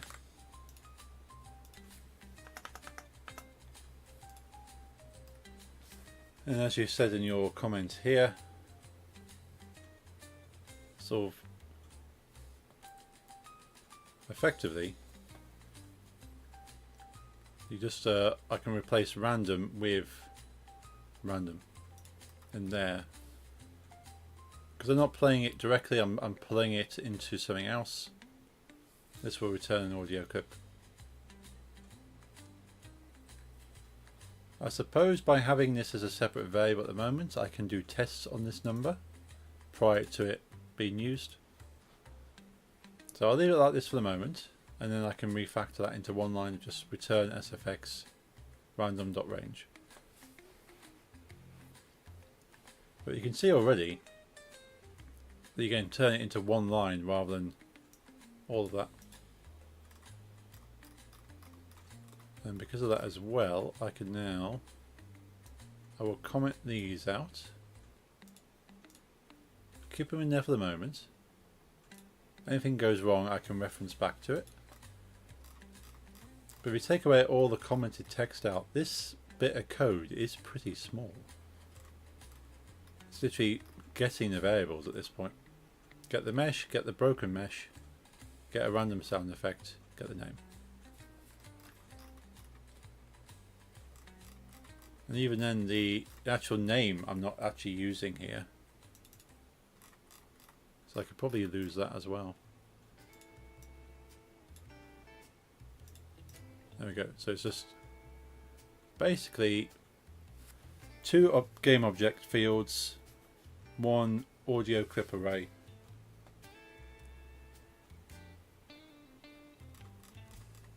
So this is the whole point of refactoring code, is that you can just minimize it, make it more efficient.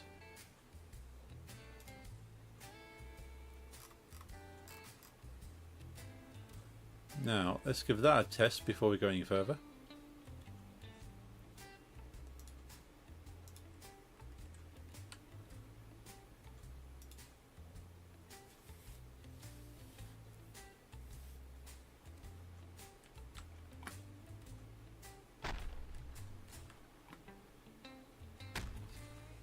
So we're getting sound effects. Sounds good. It should also work better than the float code that was there. As a random float would probably just hit the default case of the switch. I generate 2.64. Yeah. I don't know why. I think I was thinking of the random generator I've had before, where it returns a float. But that one, I just noticed that one returns as an integer anyway. So it would have been saving it as a random, a number that wouldn't be exactly exactly an integer. I was converting it to an integer, but then that could affect it as well. So yeah, definitely definitely an improvement there.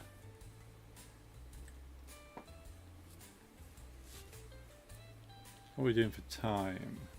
Oh, we've just hit the 2-hour mark. Probably go on for another 20 minutes at least. But I'm happy that works. Let's switch to something else, like this crate, which is a wooden sound.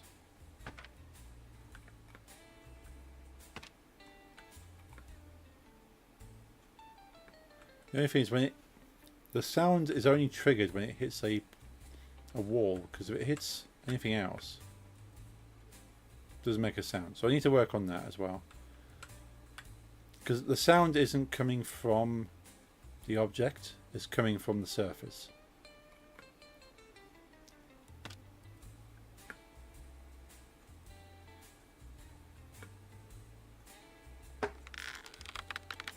So I should probably switch the code. Although if it keeps bouncing off things, it's got to keep making sounds. And the sound is more about the object it hits as opposed to the object that's hitting it. Does that make sense? Like if it hits a tree, I want the tree to make a sound of a tree being hit.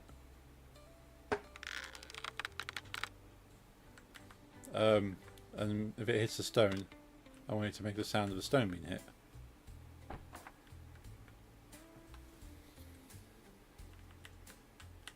But then I also need to put triggers on the hedges. Okay, what's the sound of a wooden crate hitting a hedge? Could have both. Object has bounce sound and wall has sound for being damaged. True. Yeah, kind of a very low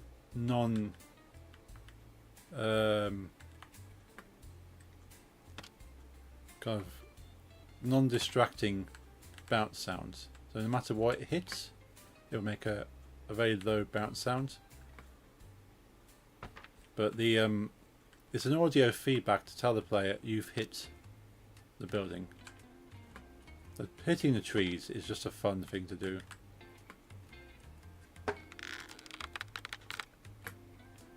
I need to make a better animation for that tree as well.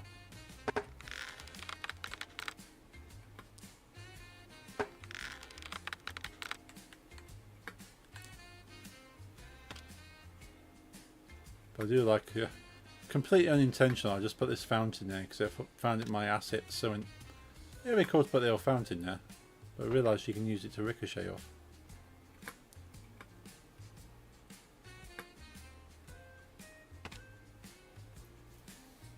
Okay, that's working now. It's retrieving the sound effects, and the only way you can get a sound effect is running this script here.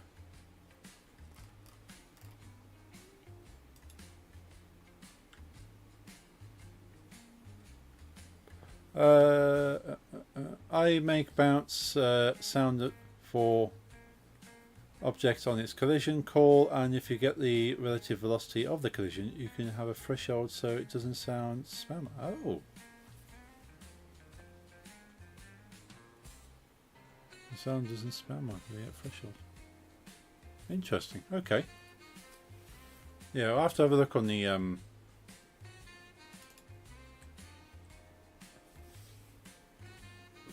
on collision for the object itself.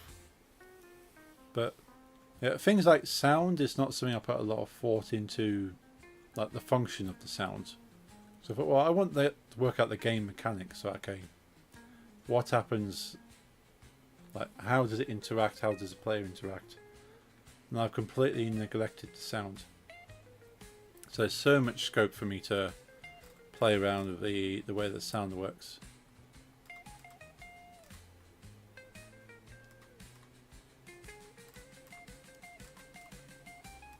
Because this rock attribute object basically just stores what you're working with. So it just stores the current sound effect, current rock name, current mesh. And this is basically a holder for that information rather than calling it each time from the origin source.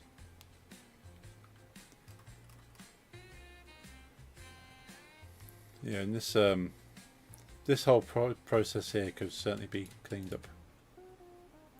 Only play bounce if impact speed is greater than min bounce speed. Okay.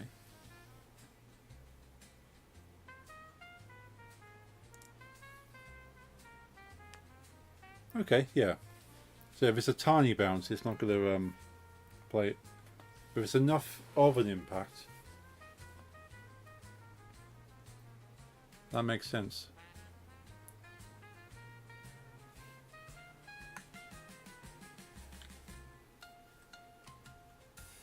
Yeah, I'll put that on my list to do. Because again, yeah, that's a nice little sprinkling touches. As I said earlier about sort of yeah, if you're landing a big attack, you want a visual impact and sound, like a visual feedback of landing a large attack, and you're going to want an audio feedback for something doing something.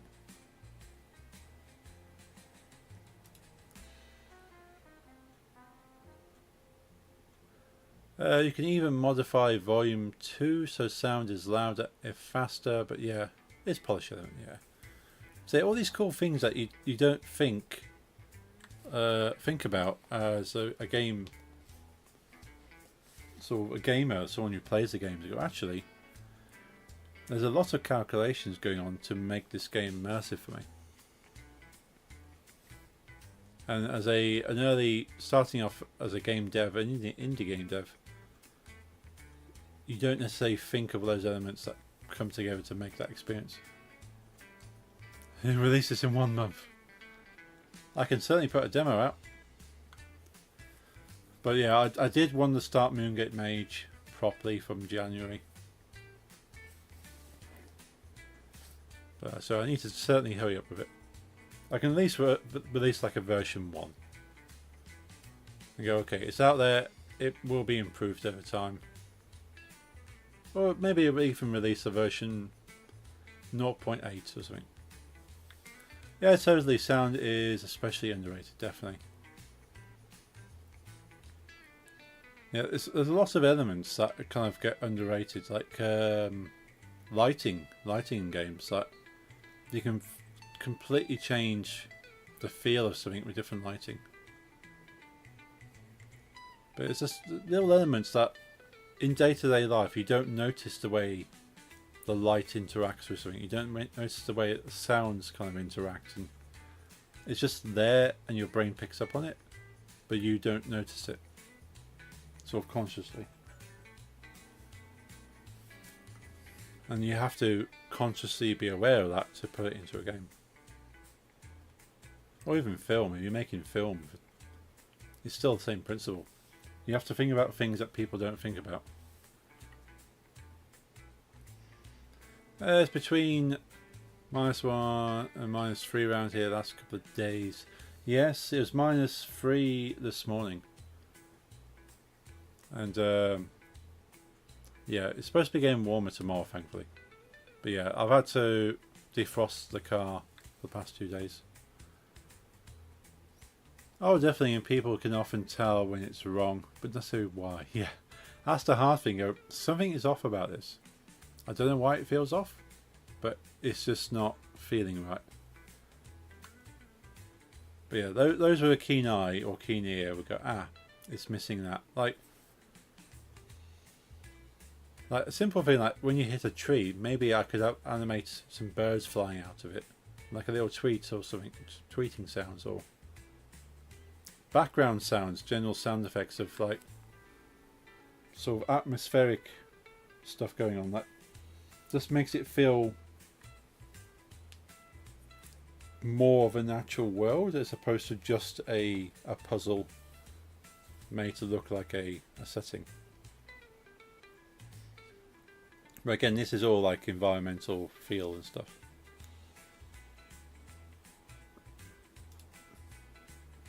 What I was doing before you go on tangents with some parts of this because everything's kind of connected into other things,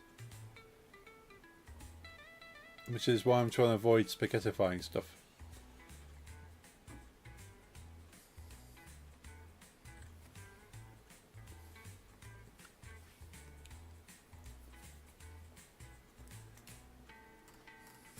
Yeah, so I wanted to clean up all this bit of code as well. Like,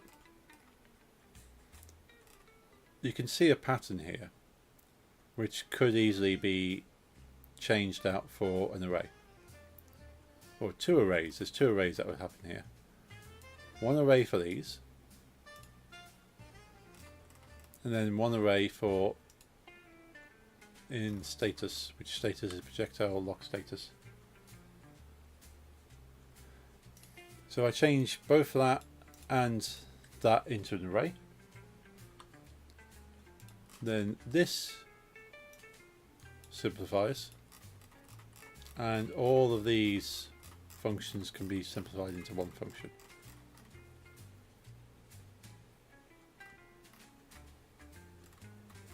And once all of this has been condensed into an array, I can then condense some of the functions.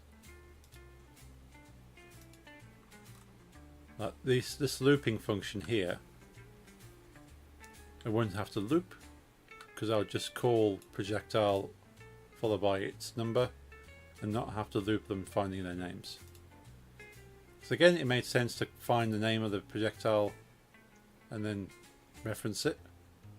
But if everything was in an array, I wouldn't have to reference it by name. But nothing was an array to start with.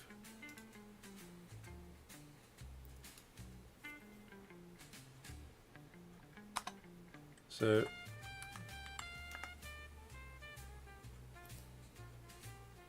let's go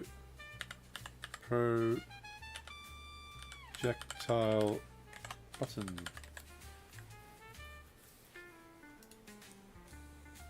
And make that an array of game objects. Save that.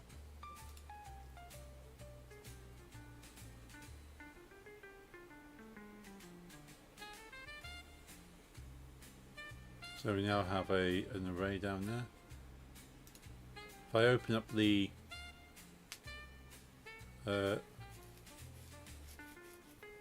what it's called now, the prefab, and we can change it from here. So if we open up that array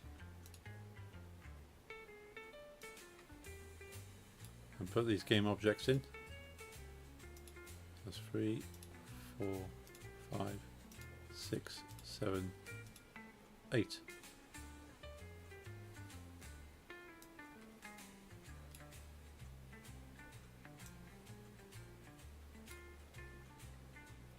Again, this is potentially somewhere where I could have it auto-generate.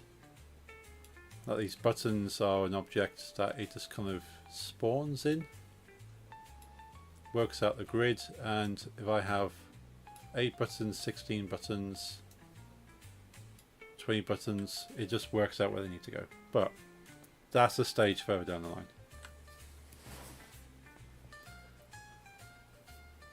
But having these elements here rather than separately means I can always add another one.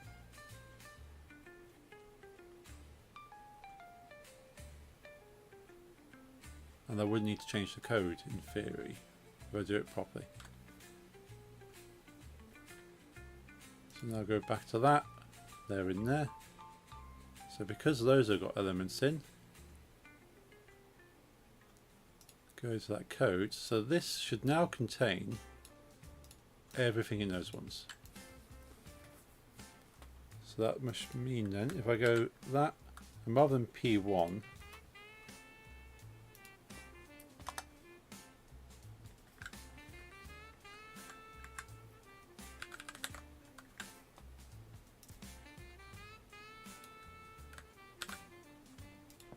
I'll copy that and just make a note of the previous code for reference.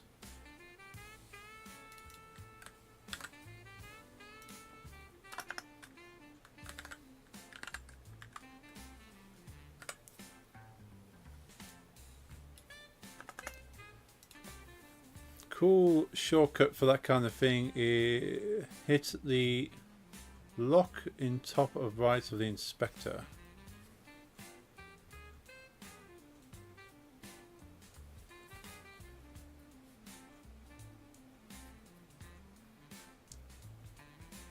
Then shift drag all the objects to select P1 to 8 and drag them into the array on the locked inspector. Oh, okay.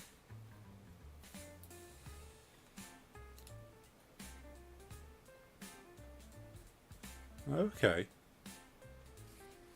Make sure you drag into the array itself, not one of its entries. Gotcha. Okay. I did not know that. Thank you, Nova. That makes sense. Yeah, because I've been doing it dragging one by one. But next time I'm definitely going to be doing more arrays, so that'll be useful for next time. Cool, thank you.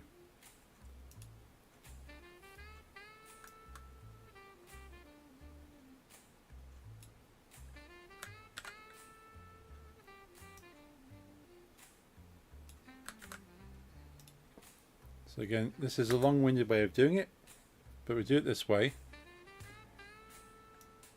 And then I can reduce it down afterwards, but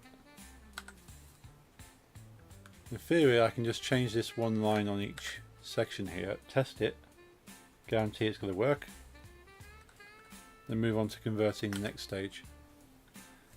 Yeah, it can help when doing with a huge number of objects. Oh yeah, I can imagine.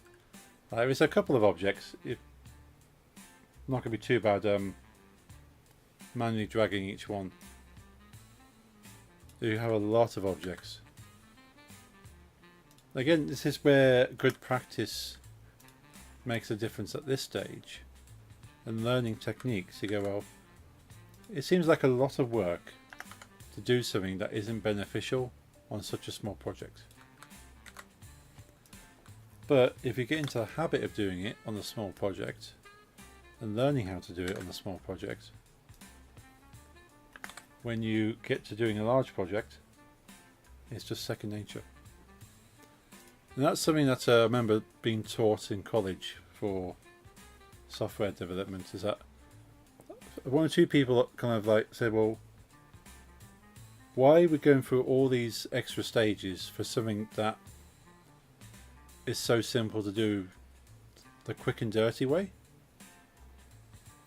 And of course the answer was, well, it's about learning to do it the proper way, so when it's not a small project, you do it properly and you save yourself time.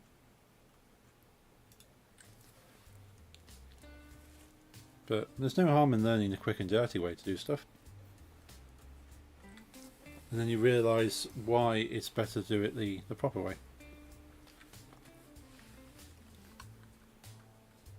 Okay, so in theory what I've just done is swap out from individual to the array, and then nothing else has changed. Indeed, quick and dirty bites in the long run, certainly. Now, sometimes I have to kind of have a discussion with my manager, because he's very much, let's do the job as fast as possible, worry about it later.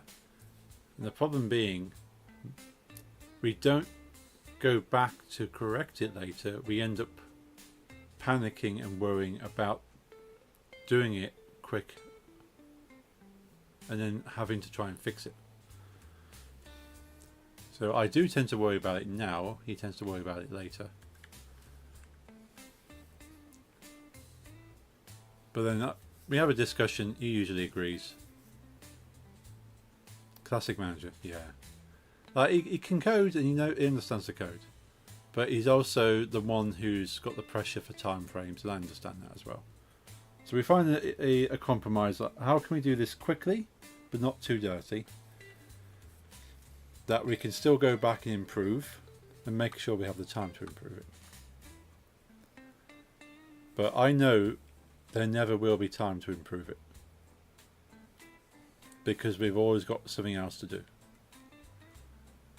So I'd rather take my time, and yes, it looks like I'm not doing a lot, but I'd rather take my time and go, okay, let's do this properly, let's work it out, because I know when it goes wrong in the future, we're going to understand it better and it's going to work better. It might not even go wrong in the future if we do it properly the first time. Right, we're going to save this.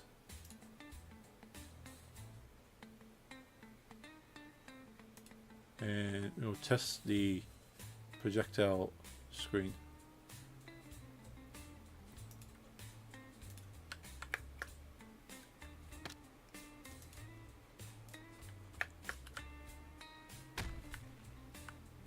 Oh, that's interesting.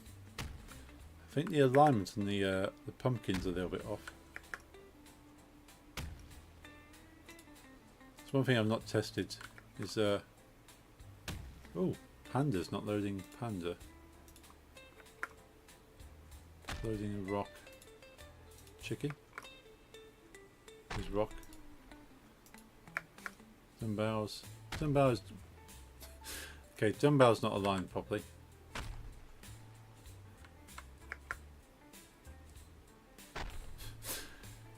Fun bugs. Chair. Chair's pretty much aligned. We know barrel works. So barrel's fine.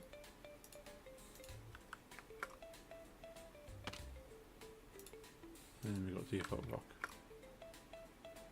Okay, but Panda doesn't load for whatever reason. There's a problem with Panda. And chicken? Panda and chicken don't load, but in principle it's doing things.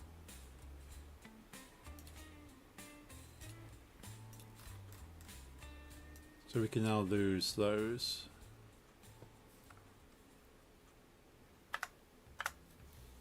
I won't comment them out because they're just there. Yeah, I'm pretty happy with the button. The button's doing what I want at the moment. I will need to come back to that thing and that thing. So it's less that I'm not. It's not that I'm not happy with this code. I just need to come back and check that's correct.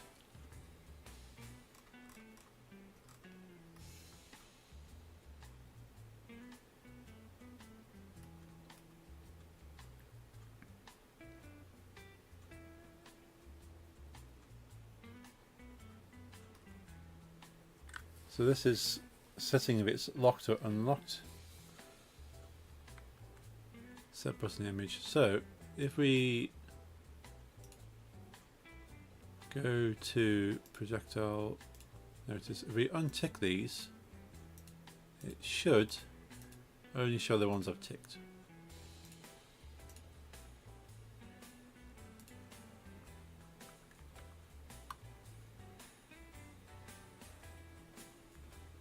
Projectiles. Oh, we've got an error. Cannot be null. Oh, is this Unity itself going? Yeah, that's a Unity issue. Let's switch to the full camera. I'll close Unity and reopen it again. It did not like me doing that.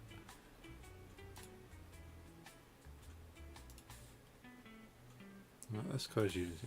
Occasionally it does this. I'm sure other people that use Unity have come across it. You go, what's the problem with my code? No problem with my code. It's just Unity's farted. It just needs to be cleared.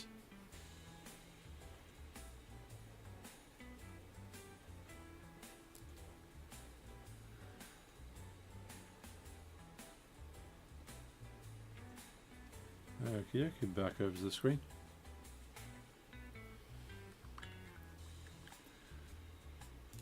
Right, let's try again.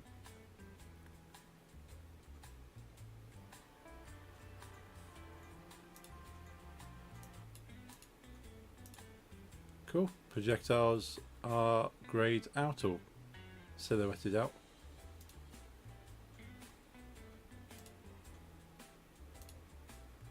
Let's pick some random ones. Cool. So that's what this code is effectively doing anyway. It's showing what's locked and unlocked. So the testing I was doing earlier is basically a more wider test regardless. So status is projectile lock status, which I don't currently have open. There's that under here, yeah, projectile lock status.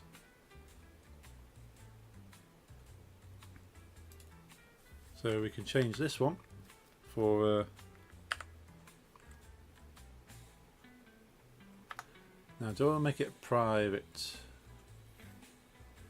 because it's being called here? And probably put a get in there. Yeah, let's put a make that a private. So go serialized field.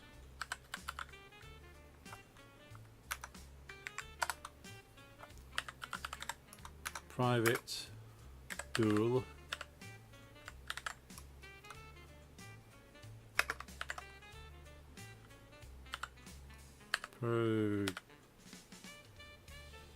projectile unlocked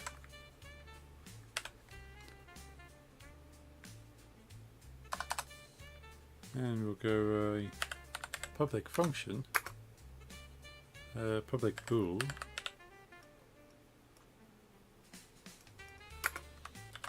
get projectile unlocked.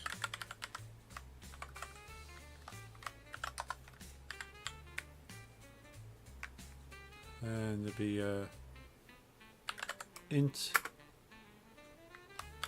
call it ID.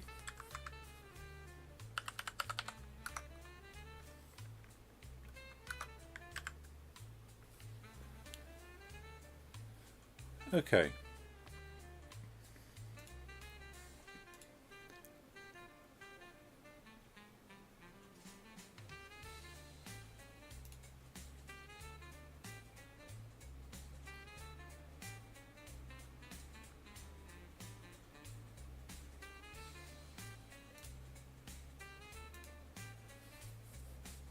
So it's 8 of them, so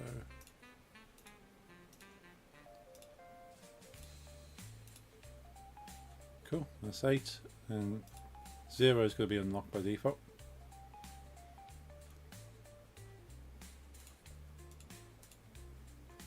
So it makes more sense to do this, to be honest.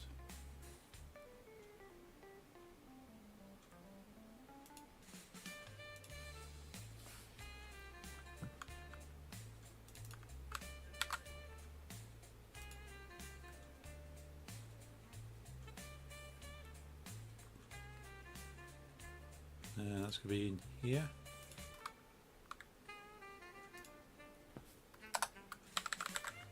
Again, I'll copy this for history sense.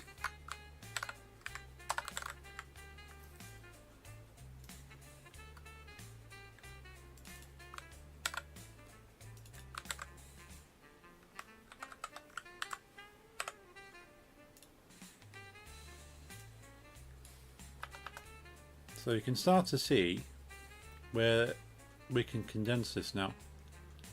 Because we've changed this into an array and that into an array, and both parts of the array have the same ID number, and this will apply all the way down. All we need to do is cycle through the arrays, and that will set them as either visible or invisible.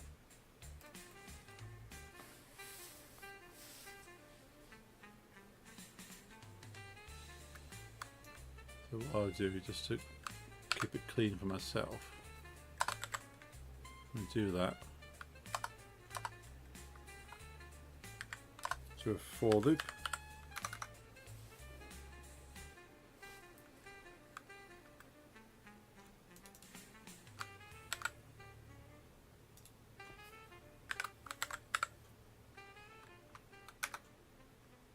Don't know why it does that.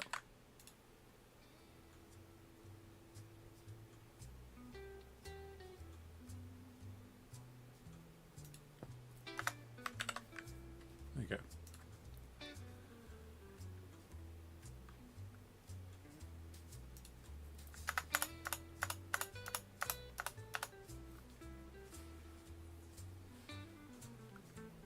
I suppose in theory that can be combined into...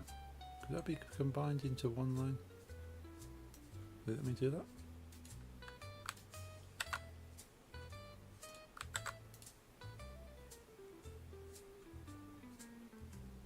Suppose it, oh yeah, because it's got...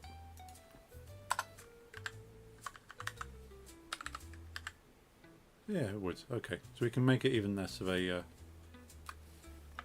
we can lose the actual button reference as well.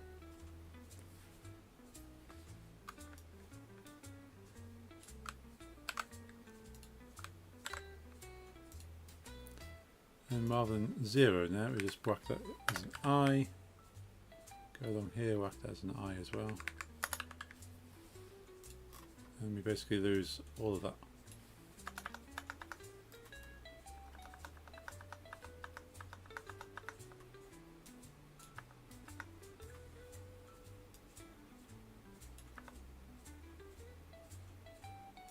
And we'll keep these two lines in here for the short term. When I go back through, I'll clean out some of these. Effectively, yeah, we just reduced that to a single for loop with one function.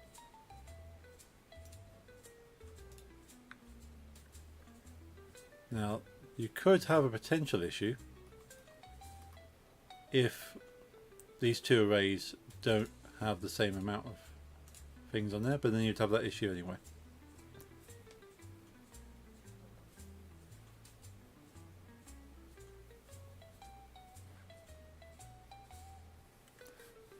Hey Cyber Angel, how's it going? If it was me, I would use a projectile button script, do the get components and cache it on there, and then instead of the get component in this script, read the cache version from the projectile button.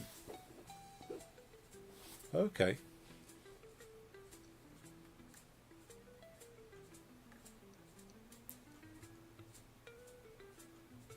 Let's see what I head around it.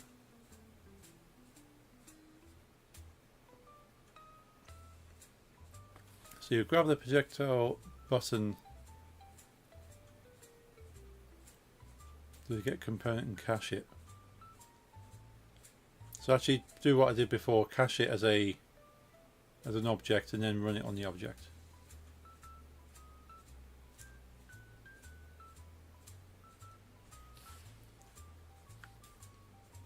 Yeah, I suppose it's got the advantages of doing it that way as well. And I suppose you don't have to worry about this entire line failing. One half or the other would fail. So I could pop that back in there. Projectile button as a type. Call it PB.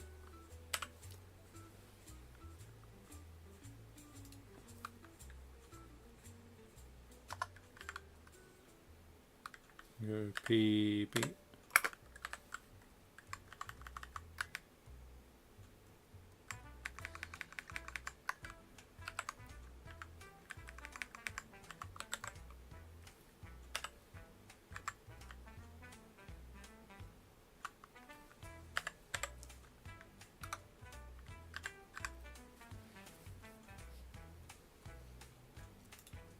Yeah, looks neat enough.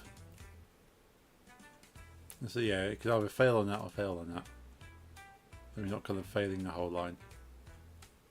Especially if we can't guarantee. Like if these two arrays don't have the same number in them anyway, then there's a failure going to happen regardless. But they should do, otherwise there's going to be a hole in the game. That'd be the least of the worries. Okay, but yeah. But that looks nice and neat. Not what I was suggesting, but there is a try get component for that as well. Okay. Yeah, the get component is not really going to be an issue in this case. Yeah, anytime you have synced arrays, of course, as the object in state, you probably want instead an array of objects that has the two properties. Yeah. Because yeah, this one's a status.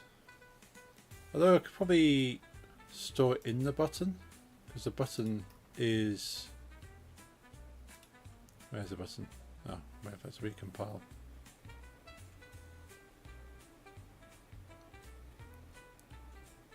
What were you suggesting, Cyber Angel?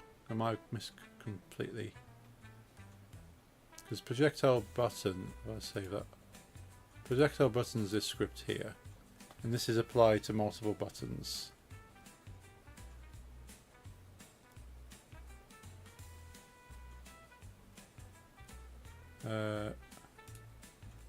So it gets,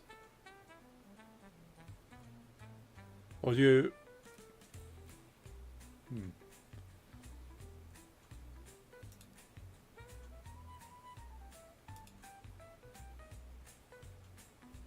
So set button image.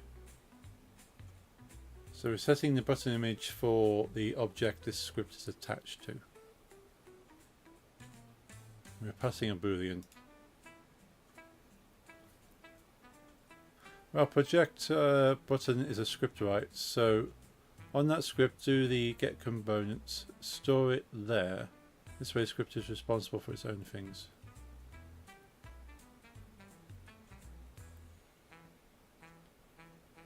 I think I know what you mean now. Yeah. So rather than pulling it,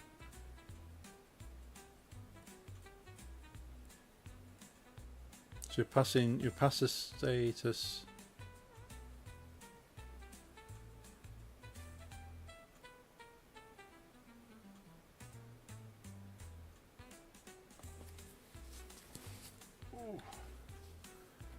Let's think how we do that. So you need to pass whether it's unlocked to it. Oh no, actually no. Actually, check itself whether it's unlocked, rather than having a handler do it. I think I know what you mean now.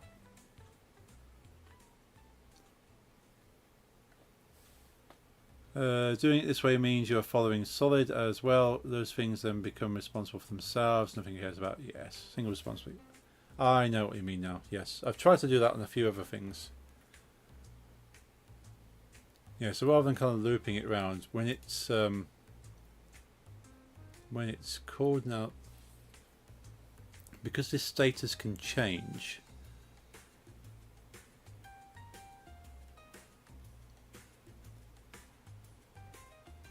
So how do we handle status changing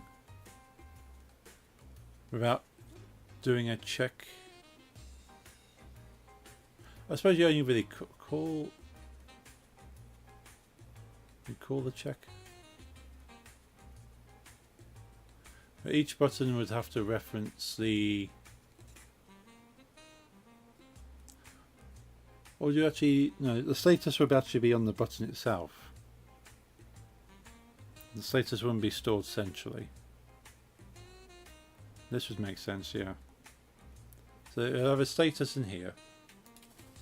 So you basically go, oh, thank you, AI. Is locked, false. So you have a status in here.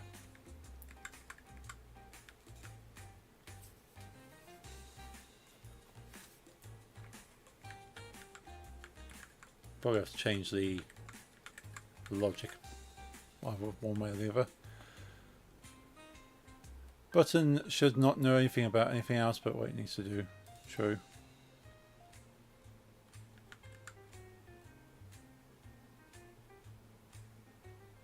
This is very true.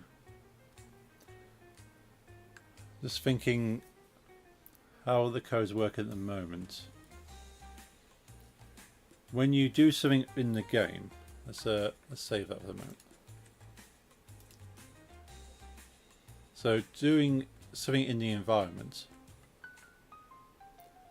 whether that's to come out. So at the moment you have these boxes over here. When you hit these boxes, this box references this lock status object and says this particular line is now ticked as unlocked. Hitting the box ticks the box. So hitting the box has to let the button know that it's been hit and unlock the button directly.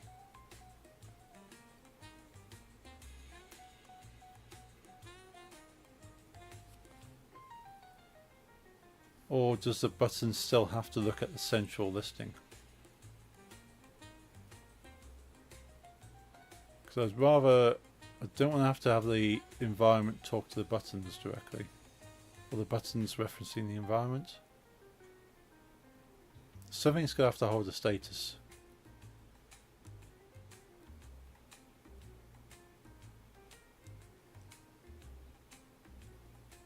But for the button to hold the status, the environment would have to reference the button. A button should not know anything about anything. Should should be able to decouple the button. Okay, remove it, break it up. Yeah, this is a point. That's why I've done it the way I've done it, as such. Because hitting this box only interacts with this status object.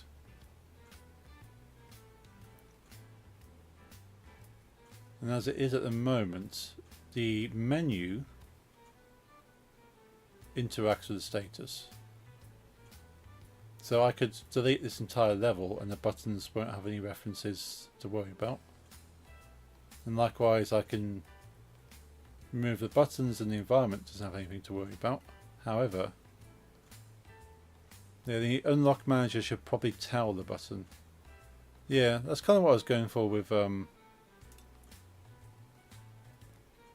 this kind of thing here, whereas this is kind of the manager for the buttons. Because we've got an array of buttons here. And it's cycling the buttons and telling the buttons which image to use based on if that returns true. So in this case you could have an event that the button was pressed and pass the button object across the event, and the other objects can listen to the event to do what you need to do. I suppose, well, in this case it would be the other way around, that the button will listen to the event.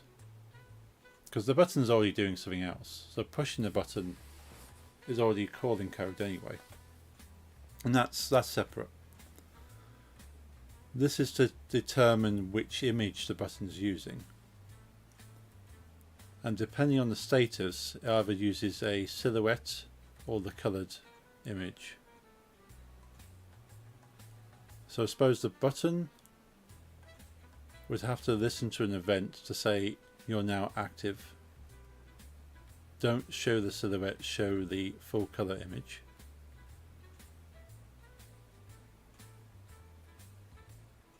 Okay, so yeah, we're thinking of two different things then, because the button event's not here.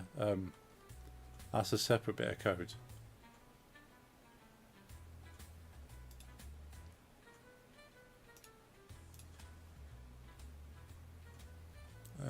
Let's show that. So here's the buttons. Well, here's the menu with the buttons. That's the button. And the code for the button references P1 pressed, which is down here. So the buttons are basically interacting with the manager at the moment. So if I delete the button, this code still remains. And it's still, so I could put this inside the button. So I could put this code inside each of the buttons, as long as it can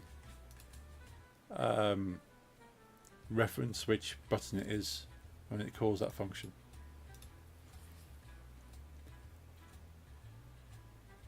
Yeah, not the events I was talking about, yeah. Yeah, so this is when the button's being pushed, but we're kind of changing what the button looks like at this point. So there's improvements to made on the actual button pushing, because yeah, this is, as you can see, I'm already changing some of the code from hard-coded strings to referencing the object instead.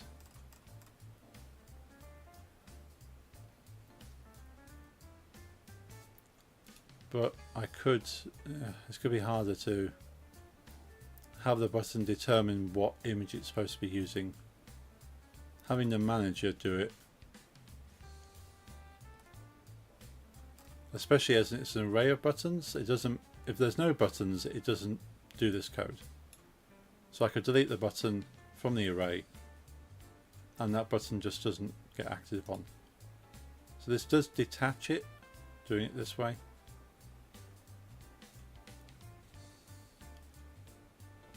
And likewise, if I delete the button, this code down here doesn't get called. So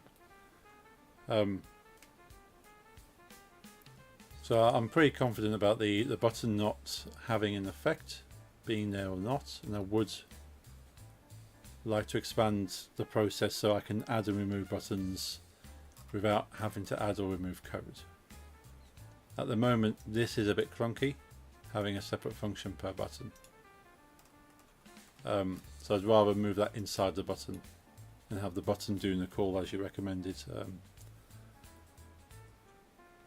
But certainly about managing the buttons, I think the manager would help with that one. But yeah, I need to move this process inside the button. Because it knows itself what projectile it's referencing.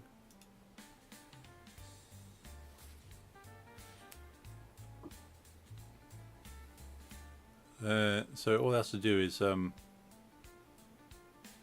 yeah, just make a call that hi, I'm button 0. Run it for button 0. Yeah, see, this is what I mean. The button should control its state, and then pass that state on to who needs to know.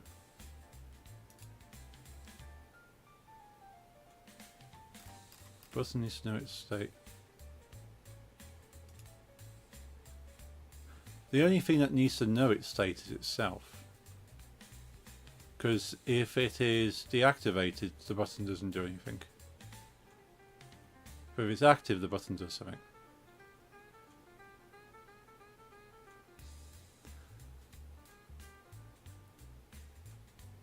So the button should control its state.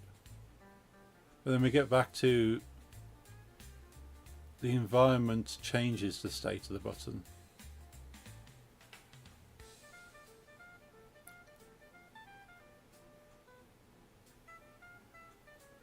You have code there that says if status outside the button. You have code there that says if status.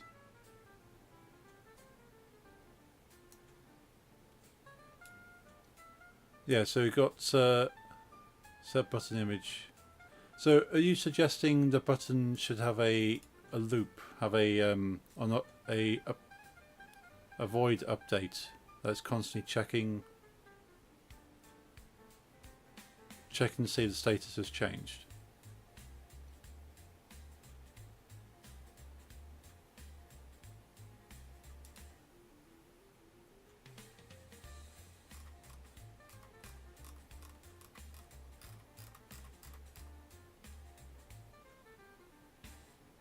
How is it working here? So this gets called twice. Okay, yeah, so every time the form is the menu's opened, it does a check and changes the status of the buttons. Are Keith Flint's bands, other bands any good? Flint was okay, very punk, very rock. I missed seeing him live though. He was at Download the one year and I didn't realise. No, I'm saying it should have a property called state, and when you change that state, and then the update, and then update the button inside the button. Okay, so the set. Okay, so rather than, I think I know now. So you grab the button, change its state, and then tell it to update, rather than calling the function. I think that's what it's saying. So if we put the state in here, rather than is locked, probably is unlocked. So is it unlocked is false, because the default is to be is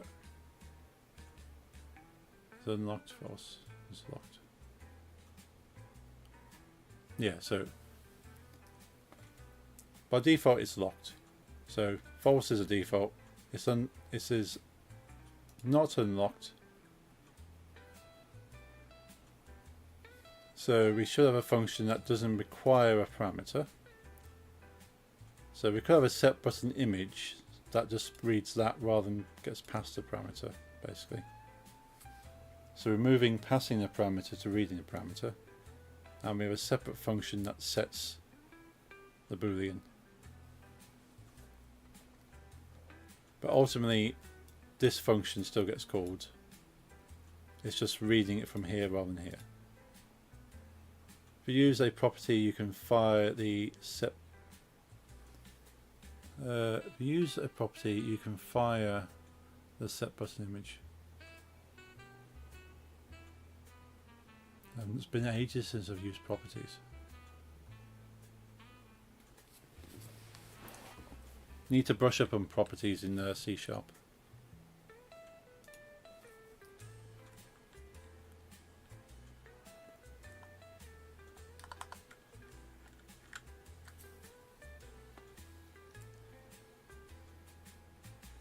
Let's try and remember how I use a property.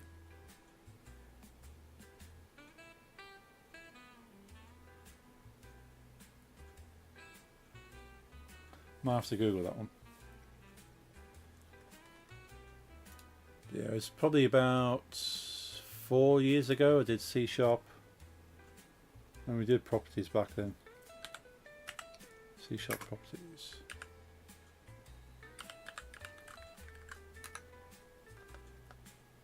Properties get set. Using properties, gets and sets.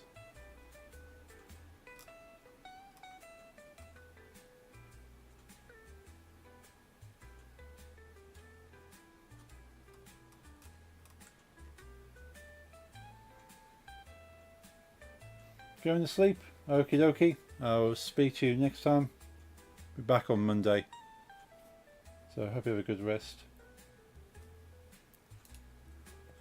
Basically what the property will do is this button.unlocked is true.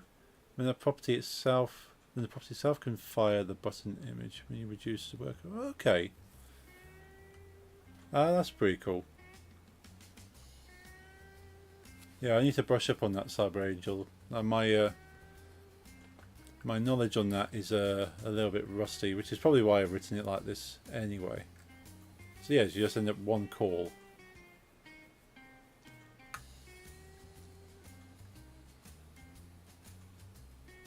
So property is just a variable at class base level.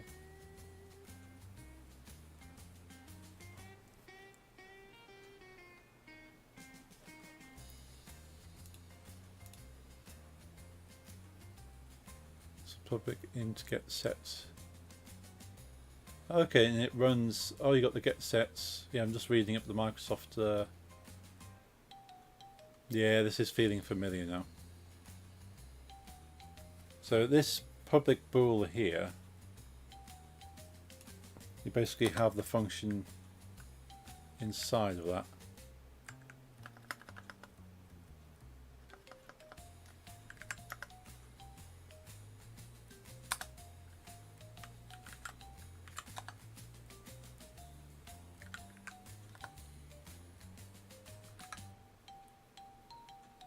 We've got the get, and then we have the set, and the set fires off the function below.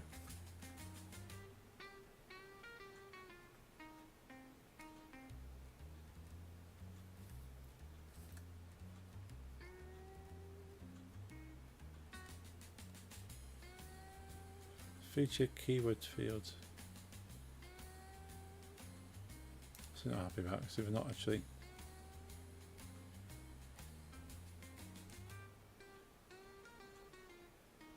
Upgrade this project to C# language version preview. What? Also recommend learning coding guidelines. It might not seem like it now, but following a good guideline can save you so much work later when debugging. Yeah, I'm trying to remember the guidelines I learned 4 years ago. So it's been a while since I did my C# qualification, and unfortunately I've not really had to use it much.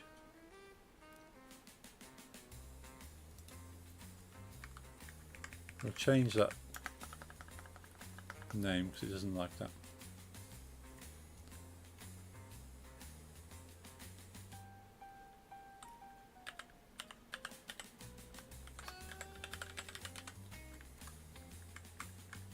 Still doesn't like it.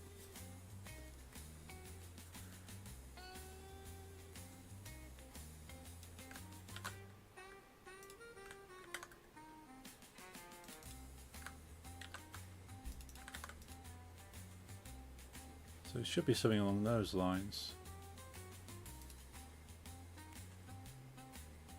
Okay, if value. Okay, so it's suggesting value rather than that's the if value.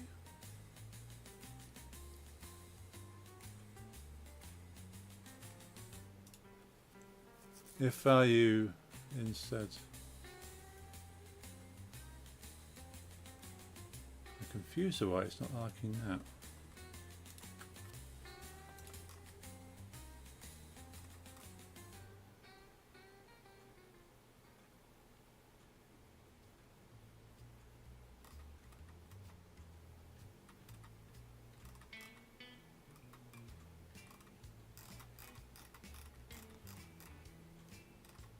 So obviously this statement is okay. Why is it not happy with the feature field keyword is not currently in preview. It's currently in preview and unsupported. Use preview features. Use preview language version. Naming view violation. Words must begin with uppercase. Oh, okay. I'm sure it was an uppercase before. You want to get value, yes.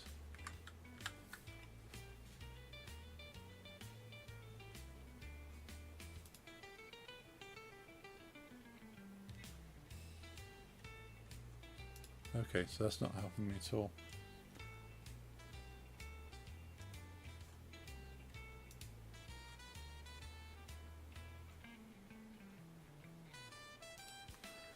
Why is that not being happy?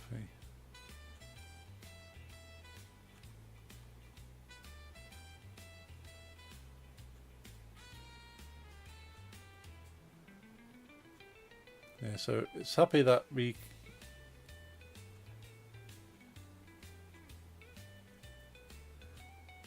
you want to change get to get value. Okay.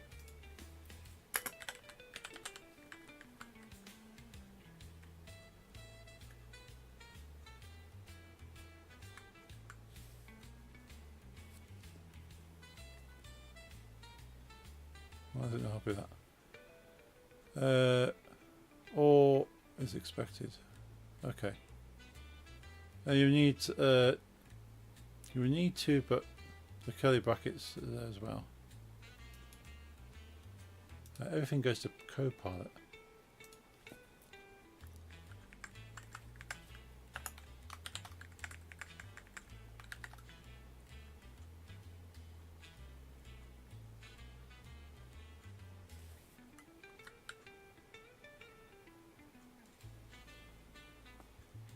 Probably don't need that in there.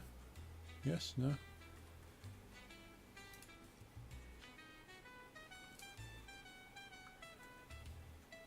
Right. If I read off the Microsoft website, it's suggesting to go use a lambda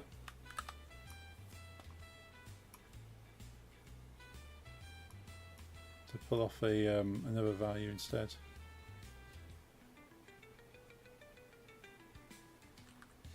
Yeah, we're not using. Can we just use the property rather than just use the value for property? I'm confused now, Cyber. The Microsoft website's not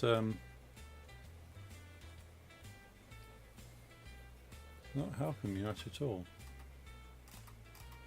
Yeah, lambda's only usable if you're passing it to another value.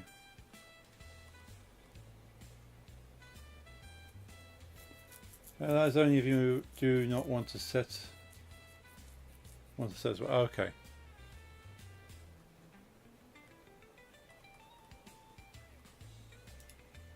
Okay, W3 schools. Let's have a quick look at that one. The getter and setters. Let's say I've not used getter and setters sort of since my my course. I said get return name. I'll get return property. So W3 schools is saying that that should be curly brackets as you suggest, and then return value. No, didn't want brick hole, did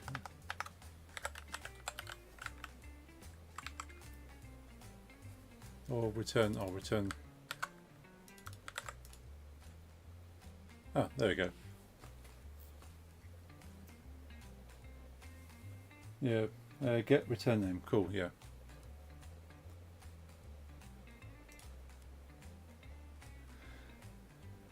Righto. Okay. Cool, thank you for the help with that, Cyber.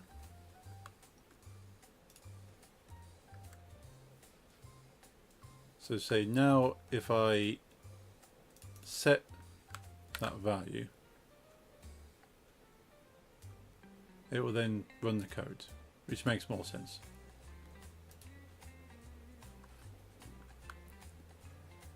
So we can pull that component in. You want to do a backfiring field here. This will cause a Stack Overflow exception or continuous loop.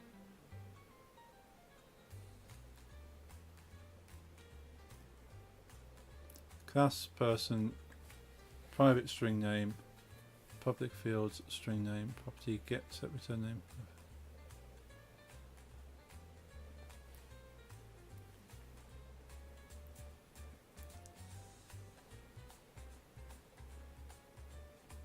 Let's go back to that.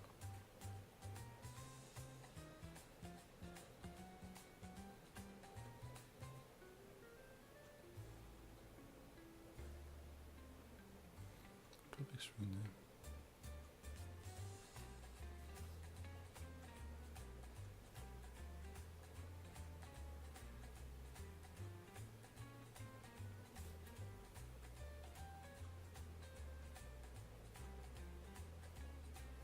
Get methods. Set in value set method. Not quite following that one. We'll do a backing field here. This will cause a Stack Overflow exception or continuous loop.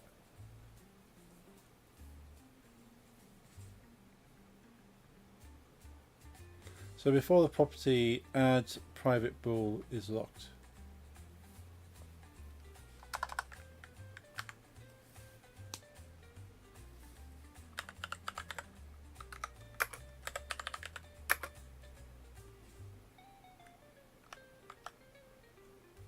Then in the get return is locked. Okay.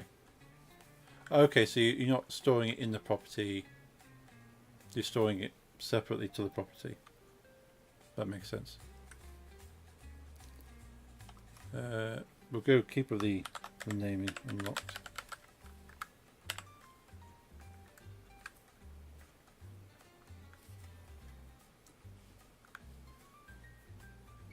This is called backing field to the property. Okay, cool.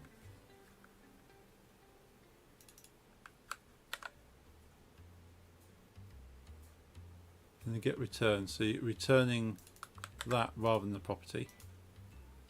And then in the value on the setter, you set the property, I'm guessing. So that equals value. Yes. So yeah, I'm learning. Perfect. Cool. Thank you, Cyber. Yeah, so we got the value, well, we got the variable, and then we have a property that we set, which is then we can then get the property, which pulls that variable, and then we set the property, runs the code, and then stores it in the variable. Cool. Okay.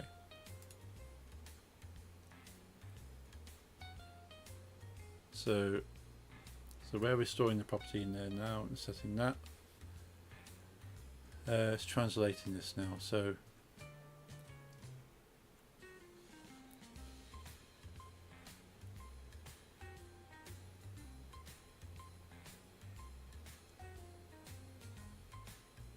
I would also look at descriptive names. So locked becomes is locked, and that tells you that the field is and does or just about yes. Yeah, so rather than unlocked should be is unlocked. So we're saying yeah, is it unlocked? Can we use it?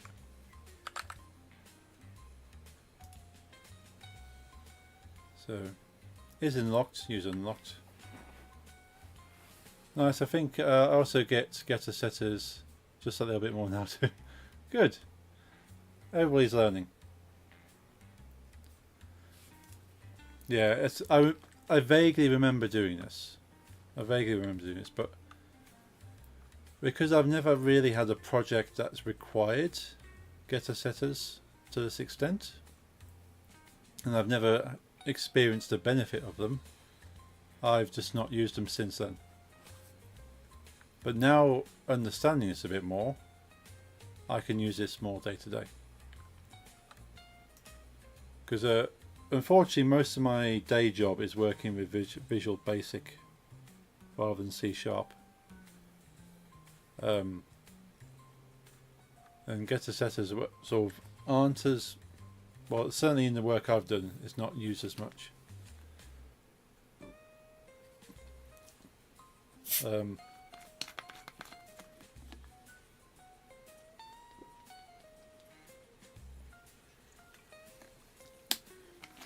When I did my my course, it was only very briefly. And we touched on getter setters as well. As a head up, if you want to look at doing this for anything that might do a UI update, for example a score, so rather than in update event set the text to the score, you use this method and the UI only gets updated when the score changes. Ah, nice, I like it. Yeah, I am doing what you're saying there, because I am just constantly checking on the update event. So this would make it sort of more efficient. So I will change that next time. But so yeah, certainly now I know more about properties, I can go back through and go anywhere I'm checking values. I can just have the values be set. Cool. But it is midnight now. I do need to be up in the morning. So I might have to leave this here and have a play around next time. But I do this every Friday. That's kind of learning as I go. Continue doing update when nothing changes can be performative hit as text is constantly being set to death. Yeah. Yeah, it's not ideal. But this is why I'm learning to do this on this. This is kind of a throwaway game. Like, this isn't a, well, it didn't start off as a serious project. Hence chickens and pandas. And chairs and pumpkins. But it's to kind of learn these things and just kind of refactor stuff, because so much of this I've already refactored. Mainly because I'm trying to use my general coding knowledge in a game engine and then kind of drawing the two things together and go, actually I can still use the general coding knowledge with the game engine and things don't have to change too much. But we're getting there. But there's so much of this that can be improved. And you say everything I've commented out here is because I've found better ways of doing it. But improvements are being made. So yeah, I'll work on the moving the management over to the button itself. Trust me, refactoring never stops when you continue learning. Yes. Oh yeah. As I said earlier, that in my day job I would love to refactor far more, but we just don't have the time to it. So we just do it quick, we do it dirty. We don't do it efficiently until one of the users complains that things are slow, then we go and refactor it. So unfortunately I'm working in an environment that doesn't give time for refactoring, but that's where I can do it in my evening out of work pursuits. But yeah, I'm going to log off now because it's past midnight. Thank you for all your help today, Cyber Angel. I do appreciate everything.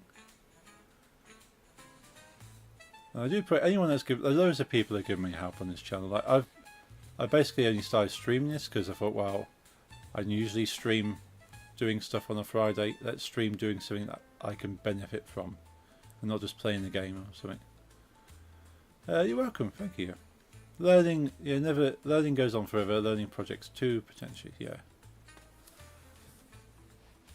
But yeah, I want to get this game structurally the best it can be, or at least close.